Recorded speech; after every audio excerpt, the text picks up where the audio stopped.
ನಮಸ್ಕಾರ. Ji Kannada news DNA ಸ್ವಾಗತ. ನಾನು ಪ್ರವೀಣ್ ಕುಂಬಾರ್.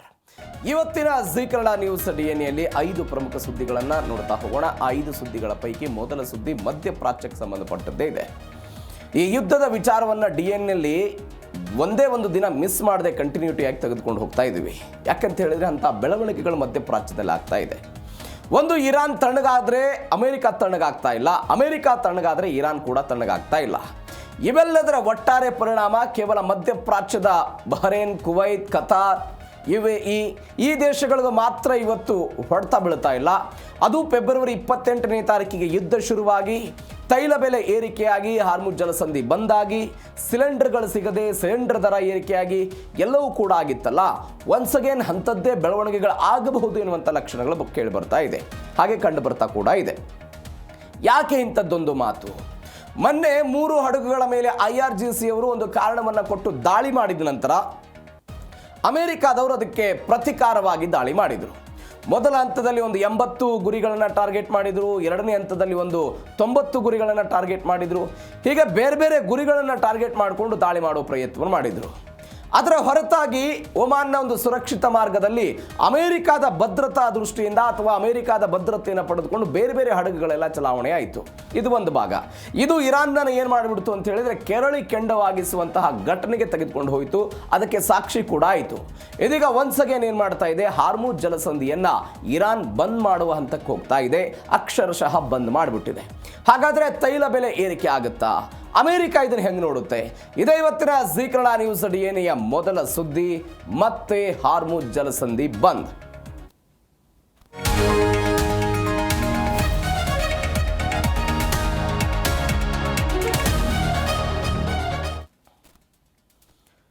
ಸೌದಿ ಅರೇಬಿಯಾ ಮತ್ತು ಇನ್ನೊಂದು ದೇಶದ ಹಡಗಿನ ಮೇಲೆ IRGC ಅವರು ದಾಳಿ ಮಾಡಿದ್ರು. ಹೌದು, ಜೂನ್ 17ನೇ ತಾರೀಕಿಗೆ ನಮ್ಮ ಮತ್ತು ನಿಮ್ಮ ನಡುವೆ ಮಾತುಕತೆಯಾಗಿದೆ. ಪರಮಾಣು ವಿಚಾರದಲ್ಲಿ ಯಾವುದೇ ಕಾರ್ಯಕ್ರಮ ಮಾಡಬಾರದು, ಹಾರ್ಮುಜ್ ಜಲಸಂಧಿಯಲ್ಲಿ ಯಾವ ಹಡಗಿನ ಮೇಲೆ ದಾಳಿ ಆಗದಂತೆ ನೋಡ್ಕೊಳ್ಬೇಕು, ನಿಮ್ಮ ತೈಲವನ್ನು ಬೇರೆ ದೇಶಗಳಿಗೆ ಮಾರಾಟ ಮಾಡೋದಕ್ಕೆ ನಾವು ಅವಕಾಶ ಕೊಟ್ಟಿದ್ದು ಆಗ್ತಿದೆ ಮಧ್ಯಪ್ರಾಚ್ಯದಲ್ಲಿ. ಡೀಟೇಲ್ಸ್ ನೋಡ್ತಾ ಹೋಗೋಣ. ಹಾರ್ಮುಜ್ ಬಂದ್ ವಿಶ್ವದ ಕುತ್ತಿಗೆಗೆ ಇರಾನ್ ಕೈ ಹಾಕಿದೆ. 20% ತೈಲ ಪೂರೈಕೆ ಆಗೋದು. ಮಧ್ಯಪ್ರಾಚ್ಯದ ಎಲ್ಲ ದೇಶಗಳು, ಅದು ಸೌದಿ ಅರೇಬಿಯಾ, ಕತಾರ್, UAE, ಬಹರೇ ತಮ್ಮ ತಮ್ಮ ದೇಶದಲ್ಲಿ ಉತ್ಪಾದನೆ ಆಗುವಂಥ ಎಲ್ಲ ಕಚ್ಚಾ ತೈಲವನ್ನು ಏಷ್ಯಾದ ರಾಷ್ಟ್ರಗಳಿಗೆ ಏನು ಕಳಿಸಿಕೊಡುತ್ತೆ ಅದೆಲ್ಲವೂ ಕೂಡ ಇದೇ ಹಾರ್ಮುಜ್ ಜಲಸಂಧಿಯ ಮಾರ್ಗದ ಮುಖಾಂತರ ಹೋಗುತ್ತೆ. ಇರಾನ್ನ 2 ಲೆಕ್ಕಾಚಾರಗಳಿದೆ. ಒಂದು, ಮಧ್ಯಪ್ರಾಚ್ಯದ ಆರ್ಥಿಕತೆಗೆ ಹೊಡೆತ ಕೊಡೋದು ಒಂದು. ಎರಡನೇದ್ದು, ಮಧ್ಯಪ್ರಾಚ್ಯಗಳಿಂದ ತೈಲ ಹೋಗದೇ ಇದ್ರೆ ಇಡೀ ಆರ್ಥಿಕತೆಗೆ ಹೊಡೆತ ಬೀಳುತ್ತೆ, ಜಾಗತಿಕ ಆರ್ಥಿಕತೆಗೆ ಹೊಡೆತ ಬೀಳುತ್ತೆ ಅನ್ನುವಂತಹ ಕಾರಣದ ಭಾಗವಾಗಿ ಅದನ್ನು ಅವರು ಮಾಡೋ ಪ್ರಯತ್ನವನ್ನು ಮಾಡ್ತಾ ಇದ್ದಾರೆ. ಈ ನೋಡಿ ಹೆಂಗೆ ಆಯ್ತಿದೆ ಬೆಳವಣಿಗೆ ಅಂತ. 28ನೇ ತಾರೀಕಿಗೆ ಯುದ್ಧ ಶುರುವಾಯಿತು. 28ಕ್ಕೆ ಯುದ್ಧ ಶುರುವಾದ ತಕ್ಷಣ ಒಂದು 3 ದಿನಗಳ ಕಾಲ ಸಮಯಾವಕಾಶವನ್ನು ಇರಾನ್ನ IRGC ಪಡೆದುಕೊಂಡು ಮಾರ್ಚ್ 4, 2026ನೇ ತಾರೀಕಿಗೆ ಒಂದು ಪ್ರಯೋಗಕ್ಕೆ ಬಂದ್ರವರು. ನೀವು ಹೀಗೆ ದಾಳಿಯನ್ನು ಕಂಟಿನ್ಯೂ ಮಾಡಿದರೆ ನಾವು ಹಾರ್ಮುಜ್ ಜಲಸಂಧಿಯನ್ನು ಬಂದ್ ಮಾಡ್ತೀವಿ ಅಂತ. ಹಾಗೆ ಹೇಳಿದ್ದಲ್ಲದೆ ಹಾರ್ಮುಜ್ ಜಲಸಂಧಿಯನ್ನು ಬಂದ್ ಮಾಡಿದ್ದನ್ನು ನಾವು ಮಾರ್ಚ್ 4ನೇ ತಾರೀಕಿಗೆ ನೋಡಿದ್ವಿ. ಇದು ಒಂದು ಭಾಗ. ಎರಡನೇದ್ದು, ಇದರ ಮುಂದುವರೆದ ಭಾಗವಾಗಿ ಇರಾನ್ನವರು ಏನು ಮಾಡಿದರು, ಯಾವ ಹಡಗುಗಳು ಕೂಡ ನಮ್ಮ ಕಣ್ತಪ್ಪಿಸಿ ಹೋಗಬಾರದು ಅನ್ನೋ ಕಾರಣಕ್ಕಾಗಿ ಇದೇ ಹಾರ್ಮುಜ್ ಜಲಸಂಧಿಯಲ್ಲಿ ದೊಡ್ಡ ದೊಡ್ಡ ತರನಾದಂಥ ಮೈನ್ಗಳನ್ನು ಅಳವಡಿಕೆ ಮಾಡಿದ್ರು. ಯಾವುದಾದ್ರೂ ಹಡಗು ನಮ್ಮ ಕಣ್ತಪ್ಪಿಸಿ ಹೋಗ್ತಾ ಇದ್ರು ಕೂಡ ಮೈನ್ಗಳ ಹೊಡೆತದಿಂದ ಕಾರಣಕ್ಕಾಗಿ ಆ ಹಡಗಿಗೆ ಏಟಾಗಬೇಕು ಅನ್ನೋ ಕಾರಣಕ್ಕಾಗಿ ಈ 2 ಪ್ರಯೋಗವನ್ನು ಮೊದಲ ಹಂತದಲ್ಲಿ ಇರಾನ್ ಅವರು ಮಾಡಿದ್ರು. ಅದಾದ ನಂತರ ಮಾತುಕತೆಗಳಾಯಿತು, ಹಾರ್ಮುಜ್ ಮುಕ್ತ ಮಾಡ್ತೀವಿ ಅಂತ ಹೇಳಿದ್ರು. ಹಾರ್ಮುಜ್ ಜಲಸಂಧಿಯಲ್ಲಿರುವಂತಹ ಅಮೆರಿಕಾದ ನೌಕಾ ಅಂದ್ರೆ ತನ್ನ ಪಡೆಯನ್ನು ತೆಗೆದುಕೊಂಡು ಹೋಗ್ತೀವಿ ಅಂತ ಅವರು ಹೇಳಿದ್ರು. ಆದರೆ ಇದೀಗ ಅದು ಮುಗಿಯುವ ಹಂತಕ್ಕೆ ಹೋಗಲಿಲ್ಲ. ಒನ್ಸ್ ಅಗೇನ್ ಇವರು ಕೇಳಲಿಲ್ಲ ಅಂತ ಮೊನ್ನೆ 3 ಹಡಗುಗಳಿಗೆ ಹೆಂಗೆ ಉತ್ತರವನ್ನು ಕೊಟ್ಟಿದ್ರು ಅದೇ ಉತ್ತರವನ್ನು ಇರಾನ್ನ IRGC ಪಡೆಯವರು ಕೊಟ್ಟಿದ್ದು. ಇದು ಮೊದಲ ಹಂತದಲ್ಲಿ ಭೀಕರ ಪ್ರಹಾರವನ್ನ ಮಾಡಿರುವಂತಹ ಕತೆ. ಟ್ರಂಪ್ ಆದೇಶ ಕೊಟ್ಟರು. 3ನೇ ಹಂತದ ದಾಳಿ ಆಯಿತು. 140 ಮಿಲಿಟರಿ ಗುರಿಗಳನ್ನು ಧ್ವಂಸ ಮಾಡಿದೆ ಯಾರು? ಅಮೆರಿಕದ ಪಡೆಗಳು. ನಾನು ಅವಾಗಲೇ ಹೇಳಿದೆ, ಮೊದಲ ಹಂತದಲ್ಲಿ 80 ಗುರಿಗಳು, ಎರಡನೇ ಹಂತದಲ್ಲಿ 90 ಗುರಿಗಳು, ಇದೀಗ 140 ಗುರಿಗಳನ್ನು ಆಯ್ಕೆ ಮಾಡಿಕೊಂಡು ದಾಳಿ ಮಾಡೋ ಪ್ರಯತ್ನವನ್ನು ಮಾಡಿದ್ದಾರೆ. US ಸೆಂಟ್ಕಾಮ್ ಒಟ್ಟು 140 ಆಯಕಟ್ಟಿನ ಸೇನಾ ನೆಲೆಗಳನ್ನು ಧ್ವಂಸಗೊಳಿಸಿತು. ಇರಾನ್ನ ಡ್ರೋನ್ ಕೇಂದ್ರಗಳು, ಡ್ರೋನ್ ಉಡಾವಣಾ ಕೇಂದ್ರಗಳು, ಕರಾವಳಿ ರಕ್ಷಣಾ ಕ್ಷಿಪಣಿ ನೆಲೆಗಳು, ರಡಾರ್ ವ್ಯವಸ್ಥೆಗಳು, ಮದ್ದುಗುಂಡು ಸಂಗ್ರಹಣಾ ಗೋದಾಮುಗಳು, ನೌಕಾಪಡೆಯ ಕರಾವಳಿ ಕಣ್ಗಾವಲು ಎಲ್ಲ ಕೇಂದ್ರಗಳನ್ನು ಗುರಿಯಾಗಿಸಿಕೊಂಡು ದಾಳಿ ಮಾಡಿದರು. ಫೈಟರ್ ಜೆಟ್ಗಳನ್ನು ಬಳಕೆ ಮಾಡಿಕೊಂಡ್ರು, ಅತ್ಯಾಧುನಿಕ ಡ್ರೋನ್ಗಳನ್ನು ಬಳಕೆ ಮಾಡಿಕೊಂಡ್ರು, ಯುದ್ಧ ನೌಕೆಗಳ ಮುಖಾಂತರ ಎಲ್ಲ ದಾಳಿ ನಡೆಸೋ ಪ್ರಯತ್ನವನ್ನು ಮಾಡಿದರು. ಕದನ ವಿರಾಮ ಅಂತ್ಯ ಎನ್ನುವಂತಹ ವಿಚಾರಕ್ಕೆ ಸಂಬಂಧಪಟ್ಟಂತೆ ಅಂದರೆ ಇದೆಲ್ಲ ಮುರಿದು ಬಿದ್ದಿದೆ ಅಂತ ಡೊನಾಲ್ಡ್ ಟ್ರಂಪ್ ಅವರು ಹೇಳಿದರು. ಟ್ರಂಪ್ ಅವರ ಲಾಕ್ಡ್ ಆ್ಯಂಡ್ ಲೋಡೆಡ್ ನಾವು ನಿನ್ನೆ ಇದ್ರ ಬಗ್ಗೆ ಸುದ್ದಿ ನೋಡಿದ್ವಿ. ಈಗಾಗಲೇ ಇರಾನ್ನತ್ತ ಅಮೆರಿಕಾದಿಂದ ಕ್ಷಿಪಣಿಗಳು ಲೋಡ್ ಆಗಿ ನಿಂತುಬಿಟ್ಟಿದೆ. ಯಾವ ಕ್ಷಣದಲ್ಲಿ ಯುದ್ಧ ಆದರೂ ಕೂಡ ಅದನ್ನು ಇರಾನ್ನ ಭೂಮಿಗೆ ಹೋಗಿ ಅಪ್ಪಳಿಸುವಂತೆ ಸೆಂಟ್ಕಾಮ್ನವರೆಲ್ಲ ಸಿದ್ಧತೆ ಮಾಡಿಕೊಂಡಿದ್ದಾರೆ. ಟ್ರಂಪ್ ಅವರೆಲ್ಲ ಎಚ್ಚರಿಕೆ ಕೊಟ್ಟಿದ್ದಾರೆ ಅಂತ ಅದನ್ನು ಮುಂದುವರಿಸಿ ಅದನ್ನು ದಾಳಿ ಮಾಡೋ ಪ್ರಯತ್ನವನ್ನು ಮಾಡಿದ್ದಾರೆ. ಈ ವಾರದ ದಾಳಿಯಿಂದ ಅಂದರೆ ಕಳೆದ ಒಂದು ವಾರದಿಂದ ಇಲ್ಲಿಯ ಭಾನುವಾರ ತನಕ ಒಟ್ಟಾರೆ 300 ಕೇಂದ್ರಗಳನ್ನು ಗುರಿಯಾಗಿಸಿಕೊಂಡು 300 ಗುರಿಗಳನ್ನು ಇದೀಗ ಟಾರ್ಗೆಟ್ ಮಾಡಿ ದಾಳಿ ಮಾಡೋ ಪ್ರಯತ್ನವನ್ನು ಅಮೆರಿಕ ಮಾಡಿದೆ. ಇದರ ಜೊತೆಗೆ ಮಹತ್ವದ ಬೆಳವಣಿಗೆ ಏನು ಅಂತ ಹೇಳಿದರೆ, ಒಟ್ಟಾರೆ ಫೆಬ್ರವರಿ 28ರಿಂದ ಇಲ್ಲಿಯ ತನಕ ಇರಾನ್ನ 3000 ಗುರಿಗಳನ್ನು ಅಮೆರಿಕಾದವರು ಧ್ವಂಸ ಮಾಡಿದ್ದಾರೆ ಅಂತ ಸದ್ಯಕ್ಕೆ ಬರ್ತಾ ಇರುವಂತಹ ಮಾಹಿತಿ. ಮತ್ತೊಂದು ಕಡೆ ಅಮೆರಿಕಾದ ವ್ಯಕ್ತಿಗಳು ಕೆಲವೊಂದಿಷ್ಟು ಜನ ಹೇಳಿಕೆಯನ್ನು ಕೊಟ್ಟಿದ್ದಾರೆ. ಯಾರು? ಅಮೆರಿಕಾದ ರಕ್ಷಣಾ ಕಾರ್ಯದರ್ಶಿ ಹೇಳಿಕೆ ಕೊಟ್ಟರು. ಅವರೇನಂತ ಹೇಳಿದರೆ, ನಮ್ಮ ಹಿಂದಿನ ತಪ್ಪನ್ನು ಪುನರಪಿ ನಾವು ಈ ತಪ್ಪು ಮಾಡಲ್ಲ, ಇದೀಗ ಇರಾನ್ ತಪ್ಪು ಮಾಡಿದೆ ಅಂತ. ಅದರ ಇರಾನ್ ತಪ್ಪು ಮಾಡಿದೆ ಅನ್ನೋದ್ರ ಜೊತೆಗೆ ಅಮೆರಿಕ ಈ ಹಿಂದೆ ಮಾಡಿದಂಥ ಯಾವ ತಪ್ಪನ್ನು ಈಗ ಪುನರಪಿ ಮರುಕಳಿಸಲ್ಲ ಅಂತ. ಅಮೆರಿಕ ಮಾಡಿದ ತಪ್ಪೇನು? ಅವರು ಅದಕ್ಕೊಂದು ಎಕ್ಸಾಂಪಲ್ ಕೊಟ್ಟರು. ಆ ಎಕ್ಸಾಂಪಲ್ ಯಾವುದು ಅಂತ ಹೇಳಿದರೆ, ಅದು ಇರಾಕ್ ಮತ್ತು ಅಫ್ಘಾನಿಸ್ತಾನದ ವಿರುದ್ಧ ಅಮೆರಿಕ ಮಾಡಿದಂತಹ ಫೈಟ್ನ ಬಗ್ಗೆ ಅವರು ಹೇಳ್ತಾರೆ. ಸುದೀರ್ಘವಾಗಿ ಇರಾಕ್ನ ವಿರುದ್ಧ ಅಮೆರಿಕ ಹೋರಾಟ ಮಾಡಿತು. ಅಮೆರಿಕದ ಸೈನಿಕರು ಹೋಗಿ ಇರಾಕ್ನಲ್ಲಿ ಅವರು ಕ್ಷಿಪಣಿ ದಾಳಿಯನ್ನು ಮಾಡಿರೋದು. ಗಲ್ಫ್ ರಾಷ್ಟ್ರಗಳ ಮೇಲೆ ಇರಾನ್ ಕ್ಷಿಪಣಿ ದಾಳಿ ಮಾಡಿದೆ. ಏನೇನಾಯಿತು? ನಾವು ಇದನ್ನು ಪ್ರತಿನಿತ್ಯವೂ ಕೂಡ ನೋಡ್ತಾ ಇದ್ದೀವಿ. ಯಾಕೆ ಮಧ್ಯಪ್ರಾಚ್ಯವನ್ನು ಟಾರ್ಗೆಟ್ ಮಾಡಿ ದಾಳಿ ಮಾಡೋ ಪ್ರಯತ್ನವನ್ನು ಮಾಡುತ್ತೆ ಅಂತ ಒನ್ಸ್ ಅಗೇನ್ ಅದಾಗಿದೆ. UAE, ಕತಾರ್, ಬಹರೇನ್, ಕುವೈತ್ನಲ್ಲಿ ಅಮೆರಿಕದ ಸೇನಾ ನೆಲೆಗಳೇನಿದೆ ಅದು 5th ಫ್ಲೀಟ್ ಆಗಿರ್ಬೋದು, ಎಲ್ಲವನ್ನ ಟಾರ್ಗೆಟ್ ಮಾಡಿ ದಾಳಿ ಮಾಡಿದರು. ಅಬುಧಾಬಿ, ದುಬೈ ಇವೆಲ್ಲ ಕ್ಷಿಪಣಿ ಡ್ರೋನ್ಗಳನ್ನು ಹಾರಿಸೋ ಪ್ರಯತ್ನವನ್ನು ಮಾಡಿದರು. ಇದಾಯಿತು. ಬಹರೇನ್ನಲ್ಲಿ ಅಮೆರಿಕದ ನೌಕಾಪಡೆಯ 5ನೇ ಫ್ಲೀಟ್ ಪ್ರಧಾನ ಕಚೇರಿಯನ್ನು ಗುರಿಯಾಗಿಸಿದ್ರು. ಕುವೈತ್ನಲ್ಲಿ ಅಮೆರಿಕ ಸೇನೆಯ ಬೃಹತ್ ಕ್ಯಾಂಪ್ ಆಯಿಬ್ ಜಾನ್ ಅನ್ನು ಗುರಿಯಾಗಿಸಿದ್ರು. ಕತಾರ್ನಲ್ಲಿ ಅಮೆರಿಕದ ಅತಿದೊಡ್ಡ ವಾಯುನೆಲೆಯಾದಂಥ ಅಲ್ ಉದೈದ್ ಮೇಲೆ ಡ್ರೋನ್ ದಾಳಿಗಳಾಗಿದೆ ಅನ್ನುವಂತಹ ಮಾಹಿತಿ ಬರ್ತಾ ಇದೆ. UAE ಮತ್ತು ಜೋರ್ಡಾನ್ನಲ್ಲಿ ಅಮೆರಿಕದ ಸೈನಿಕರು ನಿಯೋಜನೆಗೊಂಡಿರುವಂಥ ಈ ದೇಶಗಳ ರಕ್ಷಣಾ ನೆಲೆಗಳ ಮೇಲೆ ದಾಳಿ ಮಾಡಿದರು. ಇದು ಇರಾನ್ನಿಂದ ಆದಂತಹ ಪ್ರತಿಕ್ರಿಯೆ. ಹಾಗಾದರೆ ಮಧ್ಯಪ್ರಾಚ್ಯಗಳಿಂದ ಏನು ವ್ಯಕ್ತವಾಯಿತು? ಇದಕ್ಕೆ ಏನು ಪ್ರತಿಕ್ರಿಯೆ ಬಂತು? ಅಲ್ಲಿದ್ದಂತಹ ಏರ್ ಡಿಫೆನ್ಸ್ ಸಕ್ರಿಯ ಆಗಿದೆ. ಅದು ಪೆಟ್ರಿಯಾಟ್ ವ್ಯವಸ್ಥೆ ಆಗಿರ್ಬೋದು ಮತ್ತು ತಾಡ್ ವ್ಯವಸ್ಥೆಗಳನ್ನು ಅವರು ಸಕ್ರಿಯ ಮಾಡೋ ಪ್ರಯತ್ನವನ್ನು ಮಾಡ್ತಾ ಇದ್ದಾರೆ. ತಾಡ್ ಮತ್ತು ಪೆಟ್ರಿಯಾಟ್ ಅಮೆರಿಕಾದಿಂದ ಬಂದಿರುವಂತಹ ರಕ್ಷಣಾ ವ್ಯವಸ್ಥೆ. ಇದು ಒಂದು ಏರ್ ಡಿಫೆನ್ಸ್ ಸಿಸ್ಟಮ್. ಅದು ಕುವೈತ್, ಕತಾರ್, ಬಹರೇನ್ ಎಲ್ಲ ಕಡೆಯೂ ಕೂಡ ಅಮೆರಿಕ ಏನು ಮಾಡಿದೆ, ತನ್ನ ಸೇನಾ ನೆಲೆಗಳ ರಕ್ಷಣೆಗಾಗಿ ಪೆಟ್ರಿಯಾಟ್ ಮತ್ತು ತಾಡ್ಗಳನ್ನು ಕೊಡುವಂತಹ ವ್ಯವಸ್ಥೆಯನ್ನು ಬೇರೆ ಬೇರೆ ದೇಶಗಳು ಮಾಡಿದೆ. ಯಾವಾಗ ಇರಾನ್ನವರು ಮಧ್ಯಪ್ರಾಚ್ಯದ ದೇಶಗಳನ್ನು ಟಾರ್ಗೆಟ್ ಮಾಡಿ ದಾಳಿ ಮಾಡ್ತಾರಲ್ಲ, ಆವಾಗ ತಮ್ಮ ಏರ್ ಡಿಫೆನ್ಸ್ ಸಿಸ್ಟಮ್ ಅನ್ನು ಆಕ್ಟಿವ್ ಮಾಡೋ ಪ್ರಯತ್ನವನ್ನು ಯಾರು ಮಾಡ್ತಾರೆ? ಮಧ್ಯಪ್ರಾಚ್ಯದ ದೇಶಗಳು ಮಾಡ್ತಾರೆ. ಇದರಿಂದ ಏನಾಗುತ್ತೆ, ಇರಾನ್ನವರು ಈ ಬ್ಯಾಲಿಸ್ಟಿಕ್ ಕ್ಷಿಪಣಿಗಳನ್ನು ಬಳಕೆ ಮಾಡಿಕೊಂಡು ಮಧ್ಯಪ್ರಾಚ್ಯದ ಅಮೆರಿಕದ ನೆಲೆಗಳ ಮೇಲೆ ದಾಳಿ ಮಾಡ್ತಾರಲ್ಲ, ಅವಾಗ ಪೆಟ್ರಿಯಾಟ್ ಮತ್ತು ತಾಡ್ಗಳನ್ನು ಆಕ್ಟಿವ್ ಮಾಡೋದ್ರಿಂದ ಆ ಕ್ಷಿಪಣಿಯ ದೂರ ಏನಿದೆ, ಅದು ಎಷ್ಟರ ವೇಗದಲ್ಲಿ ಬರ್ತಾ ಇದೆ, ಏನು ಎತ್ತ ಎಲ್ಲವನ್ನೂ ಕೂಡ ಪತ್ತೆ ಮಾಡೋ ಕೆಲಸವನ್ನು ಮಾಡುತ್ತೆ. ಅದರ ಮುಖಾಂತರ ಇರಾನ್ನಿಂದ ಬರುವಂತಹ ಈ ದಾಳಿಗಳನ್ನು ತಡೆಯುವ ಪ್ರಯತ್ನ ಮಧ್ಯಪ್ರಾಚ್ಯದವರು ಮಾಡ್ತಾ ಇದ್ದಾರೆ. ಒಂದು. ಎರಡನೇದು ಸವಾಲಾಗ್ತಾ ಇರೋದು, ನಾವು ಅನೇಕ ಬಾರಿ ಚರ್ಚೆ ಮಾಡಿದ್ದೀವಿ, ಮಧ್ಯಪ್ರಾಚ್ಯಗಳಿಗೆ ಈ ಪೆಟ್ರಿಯಾಟ್ ಮತ್ತು ತಾಡ್ ವ್ಯವಸ್ಥೆಗೆ ಒಂದು ಸೈಜಿನ ಅಥವಾ ಒಂದು ನಿರ್ದಿಷ್ಟ ಗುರಿಯನ್ನು ಫೇಸ್ ಮಾಡುವಂತಹ ಕೆಪಾಸಿಟಿ ಇದೆ. ಆದರೆ ಇರಾನ್ನವರು ಏನು ಮಾಡ್ತಾ ಇದ್ದಾರೆ, ಅತ್ಯಂತ ಕಡಿಮೆ ಬೆಲೆ ಇರುವಂತಹ ಆತ್ಮಹತ್ಯಾ ಡ್ರೋನ್ಗಳನ್ನು, ನೂರಾರು ಡ್ರೋನ್ಗಳನ್ನು ಮಧ್ಯಪ್ರಾಚ್ಯ ಕಡೆಗೆ ಕಳಿಸ್ತಾ ಇರೋದ್ರಿಂದ ಈ ಪೆಟ್ರಿಯಾಟ್ ಮತ್ತು ತಾಡ್ ವ್ಯವಸ್ಥೆಗೆ ಅದನ್ನು ನಿಖರವಾಗಿ ಪತ್ತೆ ಮಾಡೋದಕ್ಕೆ ಸಾಧ್ಯ ಆಗ್ತಾ ಇಲ್ಲ. ಹೀಗಾಗಿ ಕೆಲವೊಂದಿಷ್ಟು ಗುರಿಗಳನ್ನು ಧ್ವಂಸ ಮಾಡೋ ಪ್ರಯತ್ನವನ್ನು ಇದು ಮಾಡ್ತಾ ಇದೆ ಅಂತ ಇವೆಲ್ಲದರ ನಡುವೆ ಮಧ್ಯಪ್ರಾಚ್ಯ ಅದನ್ನು ವಿರೋಧ ಮಾಡ್ತಾ ಇದೆ. ಮತ್ತೊಂದು ಬೆಳವಣಿಗೆ, 11 ಭಾರತೀಯರಿದ್ದ ಹಡಗಿನ ಮೇಲೆ ದಾಳಿಯಾಗಿದೆ. ನಾವು ಅವಾಗಲೇ ಹೇಳಿದ್ವಿ, GFX ಗ್ಯಾಲಕ್ಸಿ ಅಂತ ಆ ಹಡಗಿನ ಮೇಲೆ ದಾಳಿ ಆಯಿತು. ಅದರಲ್ಲಿ 11 ಜನ ಭಾರತೀಯ ನಾವಿಕರ ಪೈಕಿ 10 ಮಂದಿ ಎಲ್ಲ ರಕ್ಷಣೆ ಆಗಿದ್ದಾರೆ, ಒಬ್ಬರು ನಾಪತ್ತೆ ಆಗಿದ್ದಾರೆ ಅಂತ ಭಾರತ ಸರ್ಕಾರ ಇದ್ರ ಬಗ್ಗೆ ಒಂದು ಕ್ರಮವನ್ನು ತೆಗೆದುಕೊಳ್ತಾ ಇದೆ, ಮಾತನಾಡೋ ಪ್ರಯತ್ನವನ್ನು ಮಾಡ್ತಾ ಇದೆ. IRGC ನಡೆಸಿದಂಥ ಒಂದು ಭೀಕರ ದಾಳಿಯನ್ನು ಭಾರತ ಎಲ್ಲ ಖಂಡಿಸ್ತು. ಕಾಣೆಯಾದಂಥ ನಾವಿಕನಿಗಾಗಿ ಒಮನ್ ಅಧಿಕಾರಿಗಳ ಜೊತೆಗೆ ಭಾರತ ಒಂದು ಶೋಧ ಕಾರ್ಯವನ್ನು ನಡೆಸ್ತಾ ಇದೆ. ಈ ವಿಚಾರದಲ್ಲಿ ನಡೆಸ್ತಾ ಇರೋದು. GFS ಗ್ಯಾಲಕ್ಸಿ ಅಂತಾರಾಷ್ಟ್ರೀಯ ಸರಕು ಸಾಗಣೆ ಅಂದರೆ ಮಟೀರಿಯಲ್ಗಳನ್ನು ತೆಗೆದುಕೊಂಡು ಹೋಗುವಂಥ ಹಡಗಿದು. Global feeder shipping company UAE ಮೂಲದ್ದಿದ್ದು. ಅಲ್ಲಿ ಭಾರತೀಯ ನಾವಿಕರೆಲ್ಲ ಕೆಲಸವನ್ನು ಮಾಡ್ತಾ ಇದ್ರು. ಸೈಪ್ರಸ್ ಧ್ವಜದ ಅಡಿಯಲ್ಲಿ ಇದೆಲ್ಲ ನೋಂದಣಿಯಾಗಿತ್ತು. ಕಂಟೈನರ್ ಕ್ಯಾರಿಯರ್ ವರ್ಗಕ್ಕೆ ಇದೆಲ್ಲ ಸೇರ್ತಾ ಇತ್ತು, ಒಂದು ದೇಶದಿಂದ ಮತ್ತೊಂದು ದೇಶಕ್ಕೆಲ್ಲ ಹೋಗ್ತಾ ಇತ್ತು.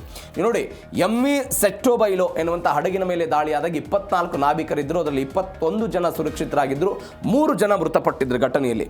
ಅದು ಫಟ್ನಾಲ್ Suresh, deck cadet Aditya Sharma, fitter Shivanand Chaurasia ಇವರೆಲ್ಲ ಮೃತಪಟ್ಟಿದ್ರು ಘಟನೆಯಲ್ಲಿ. ಇದೀಗ ಒನ್ಸ್ ಅಗೇನ್ ಒಮಾನ್ ಕರಾವಳಿಯ ಹಾರ್ಮುಜ್ನಲ್ಲಿ GFS ಗ್ಯಾಲಕ್ಸಿ ಹಡಗಿನ ಮೇಲೆ ದಾಳಿಯಾಗಿದೆ. ಒಬ್ಬರು ಇದೀಗ ನಾಪತ್ತೆ ಆಗಿರುವಂತಹ ವಿಚಾರ. ಯಾಕಂದ್ರೆ ಭಾರತ ಇದನ್ನ ಅನೇಕ ಬಾರಿ ಖಂಡಿಸಿದೆ. ಅಂದ್ರೆ ಜಾಗತಿಕವಾಗಿ ಓಡಾಡುವಂತ ಎಲ್ಲ ಹಡಗುಗಳ ಮೇಲೆ ನಾವು ಅನೇಕ ಬಾರಿ ಚರ್ಚೆ ಮಾಡಿದ್ದೀವಿ. ಇದೇ DNA ಮತ್ತೊಂದು ದೇಶದ ಧ್ವಜವನ್ನು ಹೊಂದಿರುವಂತಹ ಹಡಗಿನಲ್ಲಿ ಯಾಕೆ ಭಾರತೀಯ ನಾವಿಕರು ಇರ್ತಾರೆ? ಭಾರತೀಯ ಈ ಹಡಗಿನ ಸಿಬ್ಬಂದಿ ಬಗ್ಗೆ ದೊಡ್ಡ ಮಟ್ಟದ ಬೇಡಿಕೆ ಅಂತಾರಾಷ್ಟ್ರೀಯ ಈ ಹಡಗು ಉದ್ಯಮದಲ್ಲಿದೆ. ಇವೆಯಲ್ಲಿ ಅದರ ಕೇಂದ್ರ ಕಚೇರಿ ಇದ್ದಾಗಲೂ ಕೂಡ ಆ ಕಂಪನಿಗಳು ಹೈರ್ ಮಾಡ್ತಾರೆ. ಅದು ನಾವಿಕರಾಗಿರ್ಬೋದು, ಟೆಕ್ನಿಕಲ್ ಸಿಬ್ಬಂದಿಗಳಾಗಿರ್ಬೋದು, ಬೇರೆ ಬೇರೆ ಸಿಬ್ಬಂದಿಗಳು ಇರ್ತಾರಲ್ಲ, ಆ ಸಿಬ್ಬಂದಿಗೆ ದೊಡ್ಡ ಮಟ್ಟದ ಬೇಡಿಕೆ ಇದೆ.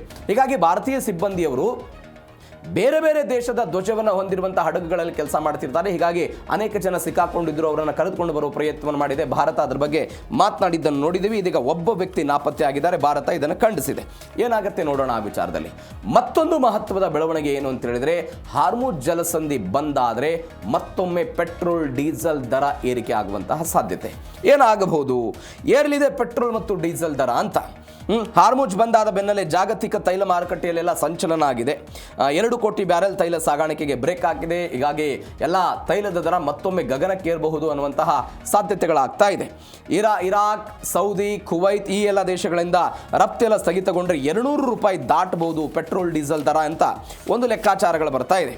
200 ರೂಪಾಯಿ ಎಲ್ಲ ದಾಟಬಹುದು ಅಂತ. ಅಂದರೆ Saudi Arabia, Iraq, Kuwait, UAE, Qatar ಎಲ್ಲ ದೇಶಗಳು ತಮ್ಮ ಕಚ್ಚಾ ತೈಲನ ರಫ್ತು ಮಾಡಬೇಕಲ್ಲ, ಅದು ಏಷ್ಯಾ ಆಗಿರ್ಬೋದು, ಬೇರೆ ಬೇರೆ ಪ್ರದೇಶಗಳಿಗೆ, ಅವರೆಲ್ಲ ಎಲ್ಲಿಂದ ರಫ್ತು ಮಾಡಬಹುದು? ಹಾರ್ಮುಜ್ ಜಲಸಂಧಿಯ ಮುಖಾಂತರ ಮಾಡಬಹುದು. ಇದೀಗ ಹಾರ್ಮುಜ್ ಜಲಸಂಧಿಯನ್ನೇ ಬಂದ್ ಮಾಡಿದರೆ ಆ ದೇಶಗಳಿಂದ ಬರುವಂತಹ ತೈಲ ಎಲ್ಲವೂ ಕೂಡ ಬಂದಾಗುತ್ತೆ. ಹೀಗಾಗಿ ದೊಡ್ಡ ಮಟ್ಟದ ಹೊಡೆತ ಬೀಳಬಹುದು ಅಂತ.